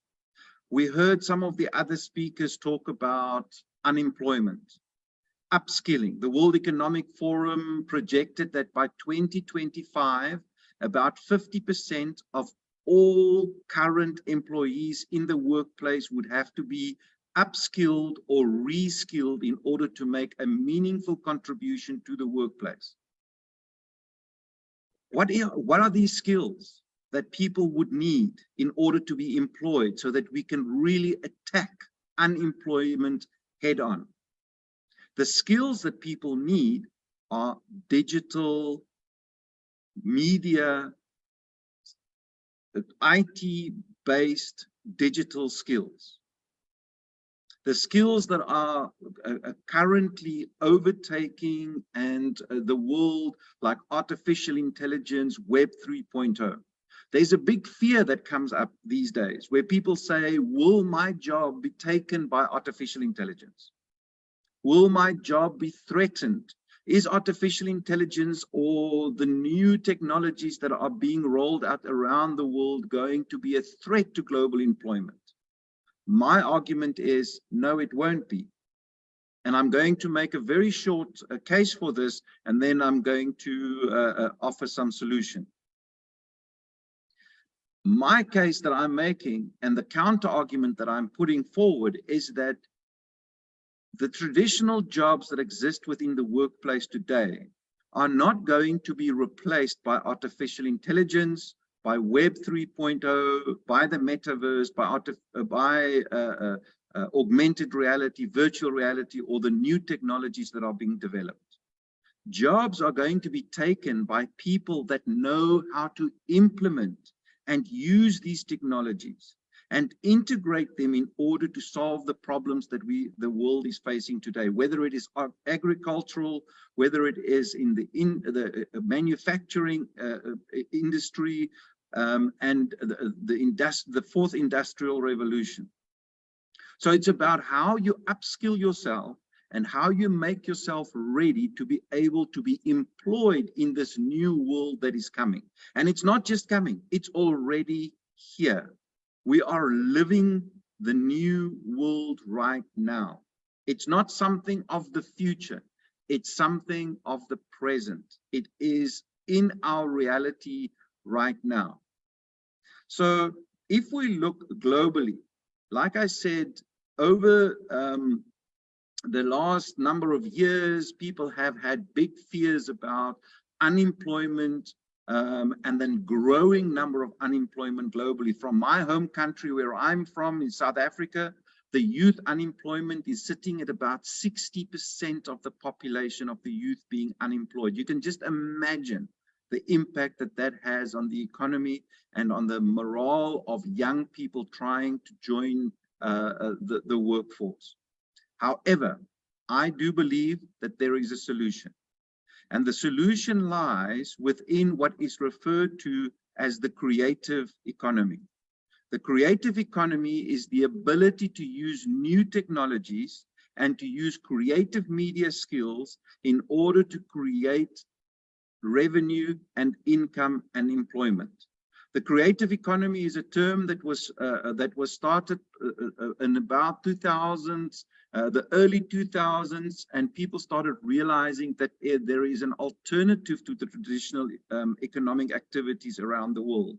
Since then, about 40 countries around the world has officially adopted strategies to integrate the creative economy into the way that they develop their GDP and their education systems within their countries. This is where I believe the answer lies, to make sure that young people understand that there is pathways towards employment by using new technology, not necessarily only the traditional employment opportunities that have always been seen as the only answer. Like, for example, you have to study medicine, you have to study engineering, you have to study business, you have to study all of these traditional areas, but also to start developing alternative ways of employing people in the creative economy by developing creative and digital skills. This is where the answer lies. It is projected that over the next number of years, the youth unemployment is growing dramatically. However, it is also projected that through the growth of artificial intelligence and through the growth of the new technologies that I have referred to, about 450 million new jobs are going to be created over the next 5 to 10 years. These are jobs that don't even have job descriptions and names currently. People don't even know what they're going to be calling these jobs. One of the jobs descriptions that people are talking about is something called a sustainable energy wind farm engineer. This is a job description that did not even exist a number of years ago. We need to start looking at what the sustainable industry is providing young people as opportunities. And then we need to start building career paths and study paths for them to be able to pursue this. This is the answer towards creating new jobs and belief in young people that they are not being threatened by creative media and by new technologies like artificial intelligence. Your job is not going to be taken by an artificial intelligence solution. Your job is being threatened by another human being who has the ability to use new technology and artificial intelligence and integrating it into the solutions that we need to find for the world around us. This is the argument that I'm wanting to put forward, and this is something that I would like you to take with you and wherever you go in your different academic institutions, where you are, where you have impact, and spread this solution as an opportunity for us to be able to empower the youth to achieve the sustainable development goals of eradicating unemployment. Thank you very much. Thank you, Mr. Anon. That was a wonderful presentation. You didn't, yes, it was. And definitely fortune favors the brave. So that was the quintessence of it. And necessity is the mother of invention. So better, before it is too late, mend yourself and move ahead, move forward, as you rightly mentioned. So on those lines, we would like to invite the next speaker on board with us, Mr. Anish. Over to Madam Sandhya Balaji, and we'll sum it up towards the end of the session. Thank you. Yeah. So I'd like to add a quick quote along with Dr. Vidya's two quotes. I just see what Dr. Ian said, as Steve Jobs would have said, to see innovation as an opportunity rather than as a threat. And we move on to our next speaker, the last, but certainly not the least, the last speaker of our day. And it is Mr. Anish Kurup, and he's an accomplished marketing professional and techno-commercial futurist with expertise in AI, machine learning, and fintech. So he has an Ivy League certification in marketing strategy from Cornell University and has an impressive track record of managing global retail projects, synergies, and marketing strategies. He has over 15 years of experience in driving substantial sales forces across UAE, Middle East, Europe, and Africa. And he also has positioned many brands across 75 countries.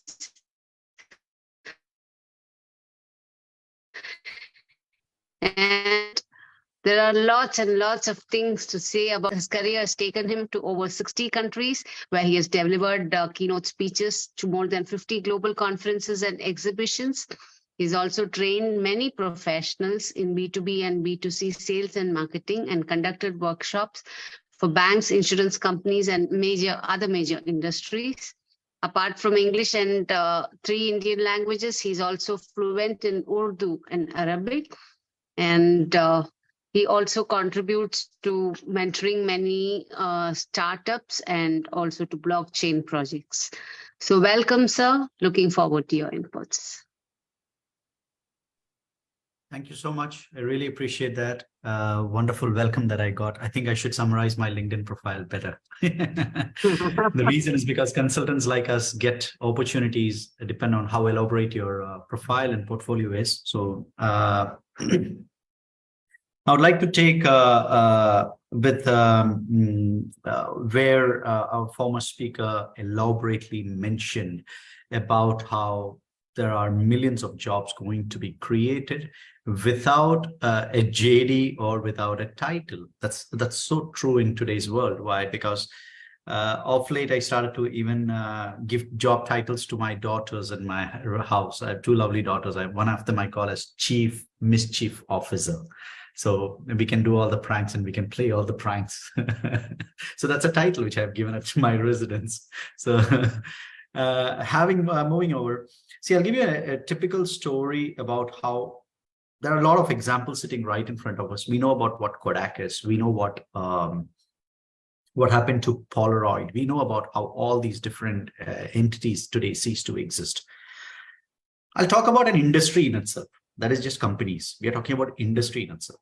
For example, before there were cotton mills all around the world. And when cotton mills were initially there, they were all located right near the seaside. Why? Because they used to ship the cotton, shifting and transferring of it was easier.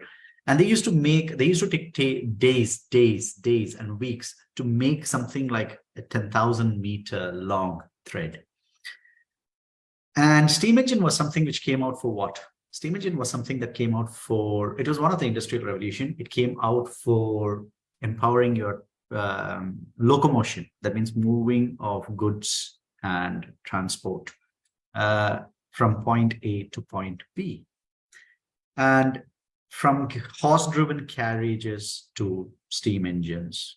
Before that, then we talked about, so I would like to possibly call this as a growth progressive technology. I've seen a wonderful YouTube video and I highly recommend, because today I work for a metaverse university called iUniversity, which where we train and we impart knowledge based on those jobs which are yet to be created, yet to have a title, yet to have a JD, and we give their certification in an NFT format, so that even if we cease to exist, even if the world ceases to exist, at some point in time, somewhere in the world, your certificate is still valid. So people were making cotton using very traditional approaches. And then one fine morning, a very innovative person comes forward and says, hey, guess what? I can use steam to transport from point A to point B in a very timely manner. Why don't I roll out this particular technology in manufacturing the same threads or in the textile industry? And every single person was like, hey, this is fantastic. We should possibly try it out. So again, when it comes to these sort of technologies, there is always, it's just like your alphabet A in it's a curve in a chart format. So initially there would be people who would, the brave, just like what Dr. Srividhya rightly said, fortune favors the brave and the adventurous. I would like to add that as well. So you start off over there and then you scale up and then you possibly come up with the next. Then at some point in time, there's a curve. And that's when people like us really get to know about it. And we are not too late still. It's always good to possibly try something new. And it's one of my Zen teachings that I've stuck over here. Every single week, try something new. But what I do is I try and see every single week, try 6 things new. One day's weekend, we all can have a chill thing. So, so that's the same thing. And I started to use AI at the very initial stage. And the greatest motivation that I got out of this particular cotton mills is that what they used to take 1 week to make 10,000 kilometers of thread, here we are talking about a few man-hours being taken care. And coincidentally, last week, one of the listed companies in the global market, they're one of their small subset out over here in UAE with over $2 to $3 billion, approached a small team of ours and said, would you be able to possibly automate a business process? I said, I would like to have a look. It seems the CEO of the company gets 3 days or 4 days advance. It's just like the Honeywell's $1 billion report. It takes them $1 billion to make that particular report. We took this entire report of theirs, which is 3 days old report that the CEO gets. We threw it into an AI platform and voila, we got the whole report automated in less than 20 minutes. What used to take 2 resources, approximately so many man days to make, in 20 minutes. So this is the sort of, people should be brave enough to try these sort of new things. And the same thing is what the cotton mills did. And now to talk about the tragedy of the cotton mills is, there were a bunch of people in the cotton mill industry as well, who was quite reluctant to possibly this change. And they were saying that, no, this is a machine. And at some point in time, machines fail. They have failed in the past. I'm not going to go in for it. It will come back to us. They waited and waited and waited for eternity. And the unfortunate part is that wait had to be for eternity, and it never came back to them. As a result, the entire industry died out. So this is the only way one can predict the future, according to me, is basically that you have to invent it. And I think that's something what Alan Kay has said. So we are all given an opportunity. Industry 4.0 is over here. Industry 4.0 is a growth progressive technology. You have artificial intelligence, you have IoT, you have Internet of Blockchain as well coming out, where people are literally going to measure every single thing from a blockchain perspective. Why blockchain? That's a whole can of worms, which I don't want to open. Everybody is already flooding the internet with a lot of stuff around blockchain. It's all about traceability and authenticity. Why blockchain? Again, when it comes to data, because we are there are 2 types of people who operate business in this world. One is opinion driven and the second one is data driven. I belong to the later point of view. So everyone believes in God, but when it comes to business, I like to go for data. So the same way is how I prefer data points coming in from blockchain or from other trustable sources. Why trustable sources? Even the Oracle data point that you're entering in, your SAP data point that you're entering in, SQL, you name any database out over there. At some point in time, it's a human intervention is there, and the human element is something which is corruptible. But when it comes to a blockchain, the data point and the business point process is something which is preserved. And of late, organizations have been trying to endorse this through the form of smart contract. And there is what companies should be actually focusing should be on 5 domains, according to me. One is basically the technical skills, where your team should be empowered on Industry 4.0 powered technologies like IoT, cloud computing, big data, AI. Cloud computing over here, that one small element over here has built a new industry in itself. I'm sure that you all can take a wild guess as well. It's gaming as an industry, because that's what something I and Dr. Srividhya spend hours speaking, because I do advisory for gaming companies. And you know who's my youngest beneficiary of this particular thing? I got a 12-year-old, 15-year-old, 13-year-old child sitting somewhere in Brazil, sitting somewhere in Philippines, sitting somewhere in India, and is able to empower his family using this piece of tech. It's gaming. And when I was in my childhood, my parents were always behind me saying, don't waste your time playing games. While today I go to parents and I tell them that please play more games, increase your creativity, start earning more. For all I care, a 15-year-old child today who approaches me, I can show him how he can earn more big bucks than what his dad might be earning in a Fortune 500. So government, unfortunately, has not been very favorable on that side. That is something which we should always bring into the room. They should pass the regulations. They should pass compliancy. Do not tax these kids. You can definitely have the money being managed by the folks. That's where the whole CBDC element comes in, which is central bank backed cryptocurrencies and so on. That is your typical rupee or your euro or your dollar issued by a central bank. So as a result, you're able to possibly benefit these children. So as a result, the children will not be full-time on the game as well. So there are a lot of nuances which people can possibly work on it. So I talked about how to be successful in technical from a technical perspective. Second is problem solving skills.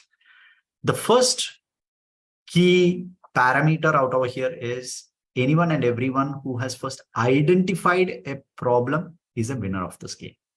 Many of us are still in the world that we are always right.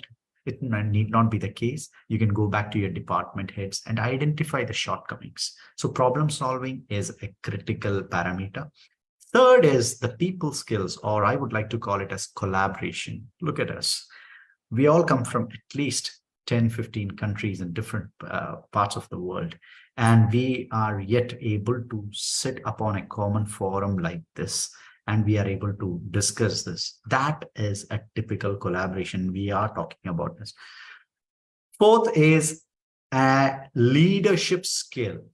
And trust me, a person who serves a tea or a coffee or brooms your office is a perfect example of a leader.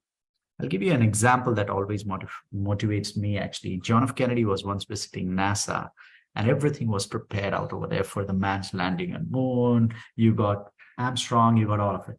But there was a cleaner who just saw one last piece of speck of dirt, and he was just cleaning it, and then the president just walks on. And he says, "What are you doing out here?"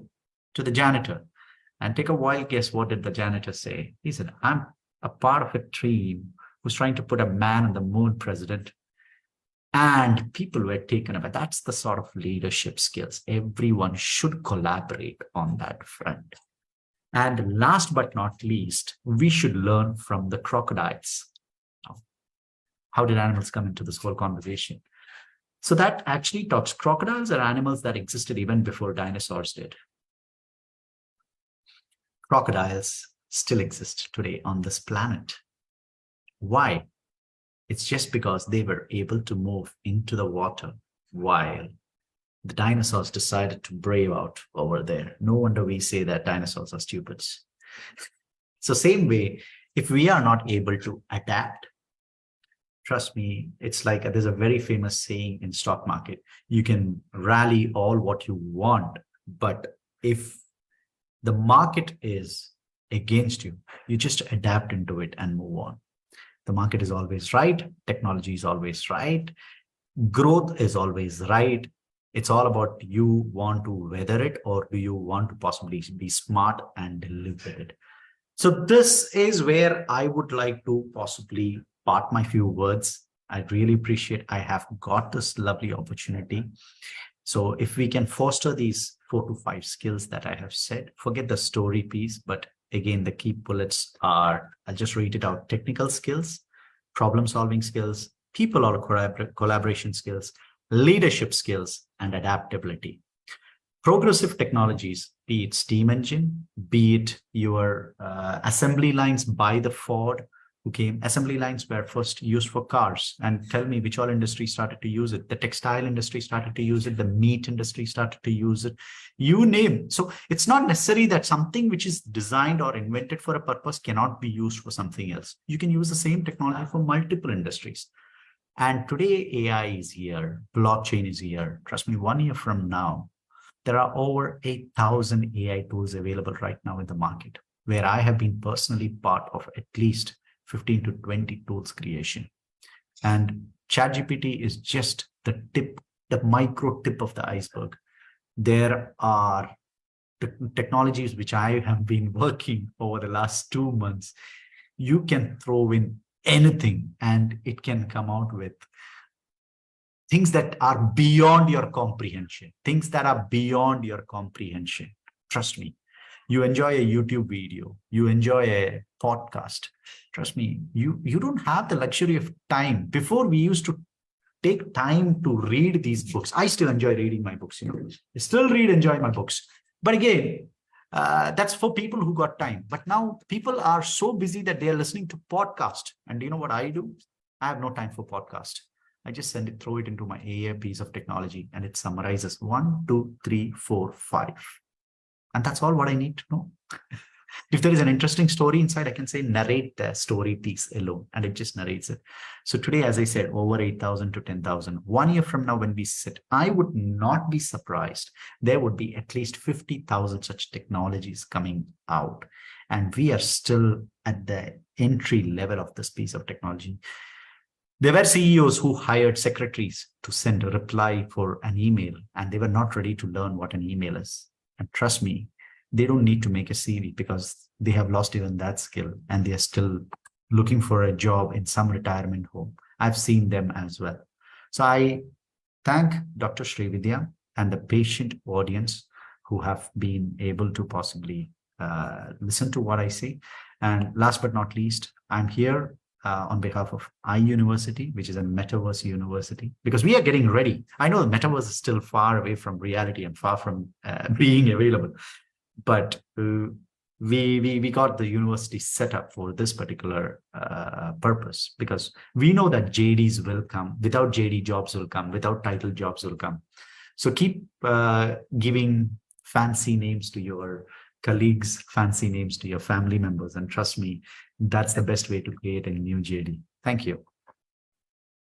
Well, that was again an outstanding presentation from Mr. Anish, and summarizing it along with Jan on, definitely, innovation. Innovation includes new ideas, processes, technologies, production methods, and business models to make not the society sustainable, to make ourselves sustainable. If you want to be sustainable, if you want to be present here, definitely you should evolve, you should change. And it's definitely an important driving force for a very strong, sustainable, and balanced growth. And innovation, as I was mentioning, innovation can also ensure that growth is inclusive. Aside from all the economic and the business effect, innovation is going to help us tackle all the social and environmental challenges at the local and the global levels, definitely. Stimulating innovation can be a key driver for a long-term sustainable development, that is SDGs 9, to be very specific, SDGs 8 and 9, to be precise. In 2016, G20 agreed upon this blueprint of innovation growth, which focused on the international cooperation that was mentioned as equity and partnership, and we have elaborated through and through our program on innovation and new industrial revolution and digital economy will help us boost the economic growth and the innovation, reduce the gaps and the lags, and strengthen. That's what Mr. Anish was mentioning about the threats. That is to reduce it, to reduce the gaps and lags, and strengthen the means of achieving the 2030 agenda of AAAA. So the G20 members encourage the enhancement of the synergy and the cooperation in our respective national and international systems, involving a wide range of catalysts, actors, stakeholders, building dynamic innovation ecosystems. We have heard it from Mr. Yan on a little while ago about the HR related aspects which are related to the Industry 4.0, following through with from Mr. Anish, talking about how to become sustainable, how to recoup ourselves, regenerate ourselves, such that we are able to adapt and face all these challenges and combat them with all pride and purpose. And it will intensify the cooperation on creating a global environment that facilitates the lawful access to science and technology, promoting voluntary knowledge sharing on mutual agreed terms, and enhancing the good practices to enhance innovation in the area of sustainable development. So let's all put our hearts, mind, and soul to work on the intellectual property rights. As Mr. Anish was mentioning, data handling is very crucial. There is so much of security, safety, security aspects that we need to look into. Definitely, we'll take everything and take it forward to the higher levels of economic productivity and sustainable development through facilitating innovation, new industrial revolution, digital economy, and the Industry 4.0 with special attention to the low income and the developing countries. Thank you so much, Mr. Anish. Over to Madam Sandhya Balaji. Or Dr. Virginia, would you like to add something? Thank you. Oh, thank you. I am extremely excited about Dr. Anish's proposal. And I think that if we listen to today, there's some things that were pointed out that are very important. Human capital will always be human capital. We need to invest in our people. We need to invest in making sure that they belong and they're updated and they get integrated into these technologies that are transformative. We need to stop fighting and we need to surrender that what's really coming through, because I think that many times other generations want our younger generations to behave the way that we were. You know, we are history and we can learn from history, but we need to move forward. I also think that agriculture, and I'm going to go back to Mr. Anish, but agriculture, going back to basics, food security, to have humans, you need to feed them. So we need to make sure that that is of utmost importance. But going back to the jobs that haven't been created, going back to all these young people with so many ideas, with so much empowerment in their hands. And I'm talking not about a 25 or 30-year-old, but like you just said, a 13 and 14-year-old that are actually using critical thinking to figure things out. You know, why don't we harness that power? And why don't we stop thinking that they're just kids and really start using them and understanding that they know where they're going? They were born with this. We were not born with this. So I'm extremely excited for a university in metaverse. I am totally excited.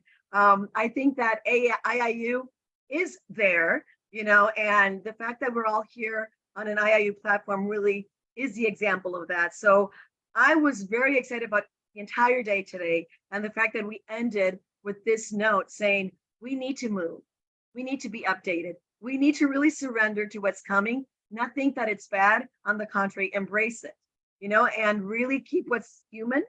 We're all human. We feel, and we will never be overpowered by robotics. We have to stop that notion. They will not control us. We are the humans, but you know, we can't be afraid of what's coming. So thank you so much, Dr. Anish, for bringing that, and really everybody, because the speakers were amazing today. Thank you so much.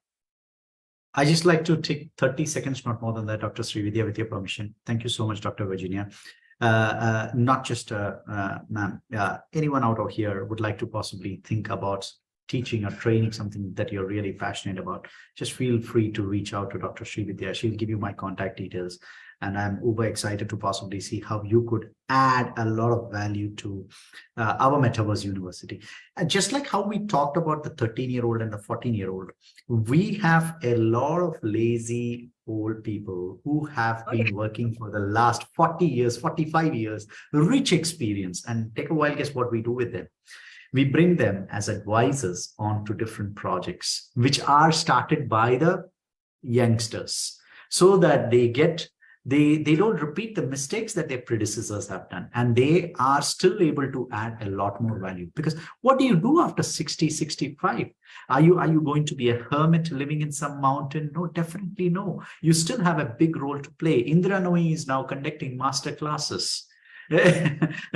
What is that? These are the sort of inspiration. So there are a lot of projects that are still available, which are looking for quality advisors. In fact, there was a friend of mine in insurance segment with over close to 35 years of experience in insurance segment, technology guy, right now advising 2 insurance startup projects in Bangalore. And he says, I get more paid by the startup than what I have from my retirement. He's talking about topping up his apartment. He's talking about topping up his car. He's talking about his amenities. He's 65, 70. He just puts in 5 to 6 man hours maximum in 2 or 3 days. That's all what he does. And these guys come over to meet him rather than he goes anywhere because of the benefit of his age. So I think just not the 14, 15, there is the other extreme as well that is still waiting. And anyone is interested in taking a class B, any subject that you feel, our university is always open. Thank you so much, Dr. Srividhya, for this opportunity. And Dr. Nada. Dr. Nada, we would like to hear from you, Dr. Nada.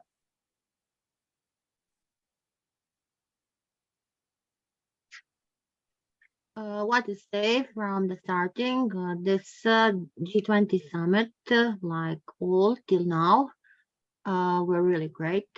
We have an amazing chief guest. We have an amazing esteemed guests from all around the globe. Each one give a big contribution to this day today on this very important topic. I don't want to mention nobody one by one, but we cover all what we think to cover today on this topic, 2030 agenda and developments, with talking about this implementation of 2030 agenda for sustainable development. I can say also that really proud that today, as we know that yesterday and today in India is this G20 summit, so we are giving a big contribution to this IIU with this G20 with our great Dr. Srividhya. So it is very important that all leaders who are here today talking on this summit, and I can compare that with today with our amazing guest speakers from Brazil, from Indonesia, from India, from everywhere. So I hope, and I can say that after 2 months, how much we have this summit, we are really coming to the end. So this session today was like all till now, great, excellent, outstanding, incredible. I can use more, but I think I say enough. Our great Gustavo, our great Jose, Professor Rishikesh, Diana, Ambassador Manda Kamur, Ambassador Dr. Sikurat, Herbert. So all of you, and yes, our great Sandy, she's like a sunshine in our G20 summits. I want a big clap for our beautiful Sandy, who has the whole time smiling, and that is what I really adore. A big smile whole time. Oh, that gives us more motivation, more inspiration when we see this beautiful smile. Dr. Srividhya, please go us and tell us what are you planning for your next event? So now we have almost, I can say, 2 months, full 2 months, and now I think that you are planning 3, 4, 5 months. What is your next event, please? Tell our audience, our great audience who is supporting us all the time and still now with us after 4 full hours. Oh, thank you, Dr. Nada. Dr. Ringa, would you like to say something? Oh, of course. I congratulate you, all of you. Thank you so much. Congratulations to everyone on this great and very successful summit. Every guest was special. Every speaker's topic was really very important. Thank you so much from the bottom of my heart for sharing very necessary information and for your time. Thanks. Such a summit allows us to grow, get data information on a special topics, Thanks again to all the guests. Thank you. My big respect to all of you. Congratulations to the team for a great job. Well done. I'm very happy today. Thank you so much. Wonderful, wonderful. Yes, Madam Sandhya Balaji. Yeah, should I give a small concluding remark as such? It's not going to be concluding though. We are going to hear from the speakers again. Maybe it may sound like a concluding remark. I just wanted to say that we don't need to look so far. 2030 is not so far. But all I can see is with the culmination of these ideas, the future is green, the future is wild, the future is mad, but still we will all be there, all successful there, because we are all going to be like those crocodiles, like Mr. Anish said, and we're all going to be we are going to be proactive, like how his metaverse has emerged. You know, proactive and consistently creative to accept and embrace is all that we need for that sustainable world. Thank you so much. I would like to open the floor for all our speakers just to take a couple of minutes. 2 minutes means 2 minutes. No, 1 minute means 1 minute. You can take turns and contribute quickly, and we can sum up the whole session. We are starting with Dr. Herbert, please. Thank you. Dr. Herbert, 1 minute. 1 minute. You're muted. Thank you so much. Thank you for this platform. It's been packed with nuggets of knowledge, and it's been quite profound. To the organizers and everybody behind the scenes, this is something that is going to go on and impact and bring and yield results. I really appreciate this platform. Thank you, everybody. Thank you. Dr. Jose. Dr. Jose. Professor Dr. Jose. Yeah. Well, it was an amazing experience and journey to be with you. We have been really, I believe, ahead of our time by discussing here these subjects during the past Sundays. And I really appreciated a lot this exchange of, ideas, reflections, and pathways ahead. We have been always trying to reach our sustainable future. We have been always discussing SDGs and so far, but I believe that mostly we have been trying to point out that it's possible to bring all this very comprehensive, understandable, reliable, truthful content from the agenda into action. So thank you very much for the invitation, for allowing me to be part of this real gathering of minds. I do have the expectations to see and talk and to discuss further with you in this coming future. Thank you very much. Thank you, Professor. Thank you so much. Professor Gustavo, though we are not able to take your tea forward, definitely we take takeaways forward. Well, the bottle is empty now. Thank you so much for sharing and inspiring. See you again. Thank you. Thank you. Dr. Shahid Adibase, thank you. Well, I'm short of word. I appreciate the platform and everybody. Learn a lot. Yeah, inspired. Thank you. Thank you. Thank you. Dr. Madan Kumar.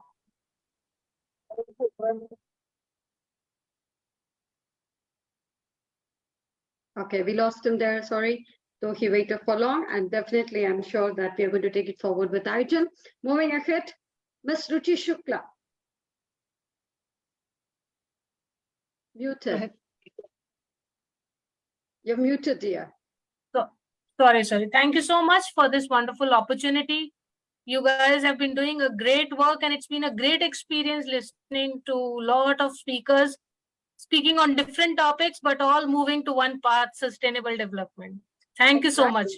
Thank you. Thank you. Professor Rishikesh Kumar. Thank you.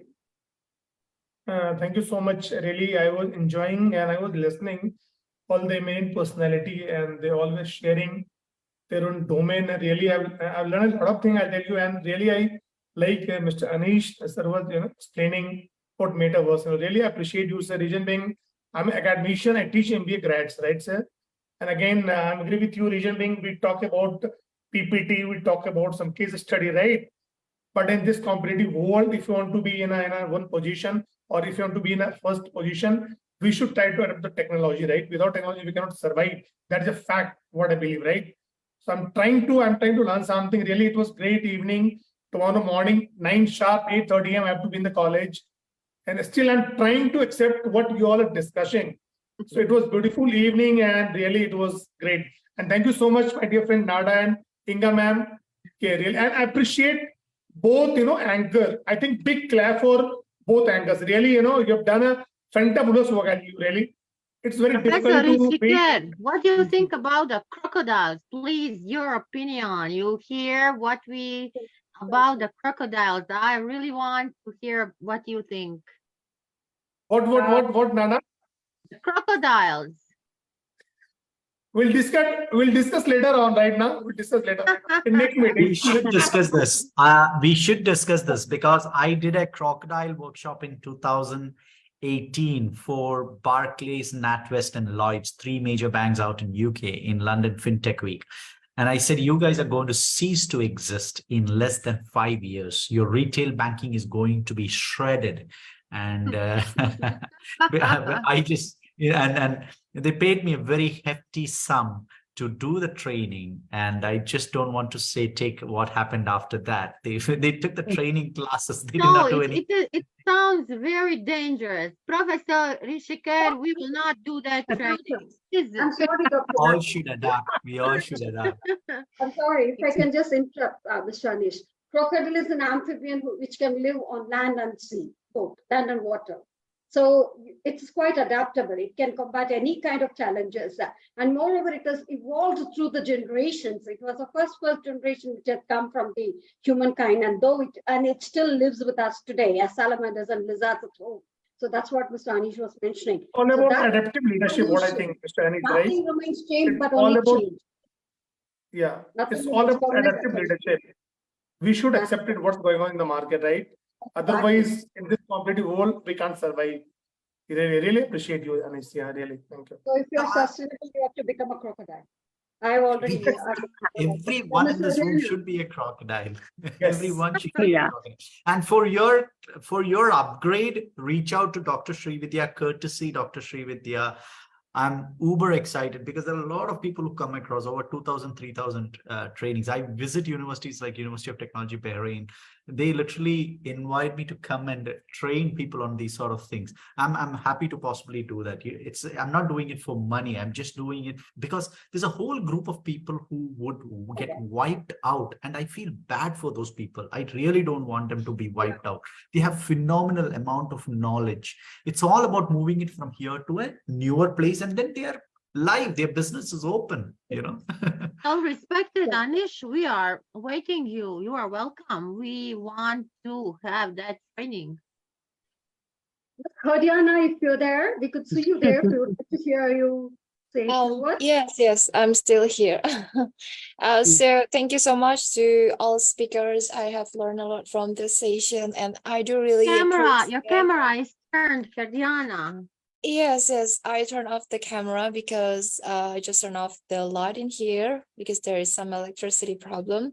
And yeah, I think congratulations to all the organizer, and I do really like how the organizer picked the topic for each week because yeah, it has been long months, long weeks, and every week we got so many new things. Like I think I have joined 3 times, and each session really bring all the new knowledge, and I think all participants can unlearn and learn something new from our session. So it's really beneficial not only for the participants but also for the speakers. So it's really grateful to be here, and also congratulations for the grand success. And yeah, I think that's really great opportunity for us to grow. Thank you so much once again. Thank you so much. One last thing which I would like to do with everybody as such, we're going to give me high five. Everyone, high five means high five. Exactly, high five. People. I don't hear you. Unmute yourself. Say people. People. Planet. Planet. Planet. Planet. Prosperity. Prosperity. Partnership. Partnership. Forward. Sorry, I can't hear you. Progress forward. Way ahead. Progress forward. Together, we have taken the globe in our hands and we are taking it forward. With all 5 fingers, we have taken the whole globe forward on this greatest auspicious day of G20 and symbolizing Vasudhaiva Kudumbakam with all the multilateral and multilingual people and people representing from different countries. That's what we are initializing for. And moving ahead. I want to add one more thing. Peace. Peace. Oh, Definitely. yes. Oh, yes. Definitely. Peace and prosperity. So that's what I'm coming to. So celebrate, as we celebrate every single moment of your life. So as to evolve as self, community, and the terrain. As far as we take it from the terrain, we give it back to the terrain. That's what we are here for. So moving ahead, thank you so much for the greatest summit that we have had today. Thanks for all your patience. Thanks for all your support. Thanks for all your cooperation. And it's amazing. Nothing is possible without a team like you. If this session has become successful and it has become an outstanding one, it's just because of each one of you who have contributed today. And we just move on. Thank you so much. And we take Thank you so much. Thank you. Bye-bye. I have to leave now. Thank you so much. And happy Sunday. Bye. Have a great day. Bye. Bye-bye. Good night. Thank you. Each one of you from the bottom of my heart. Thank you. Bye. Bye-bye.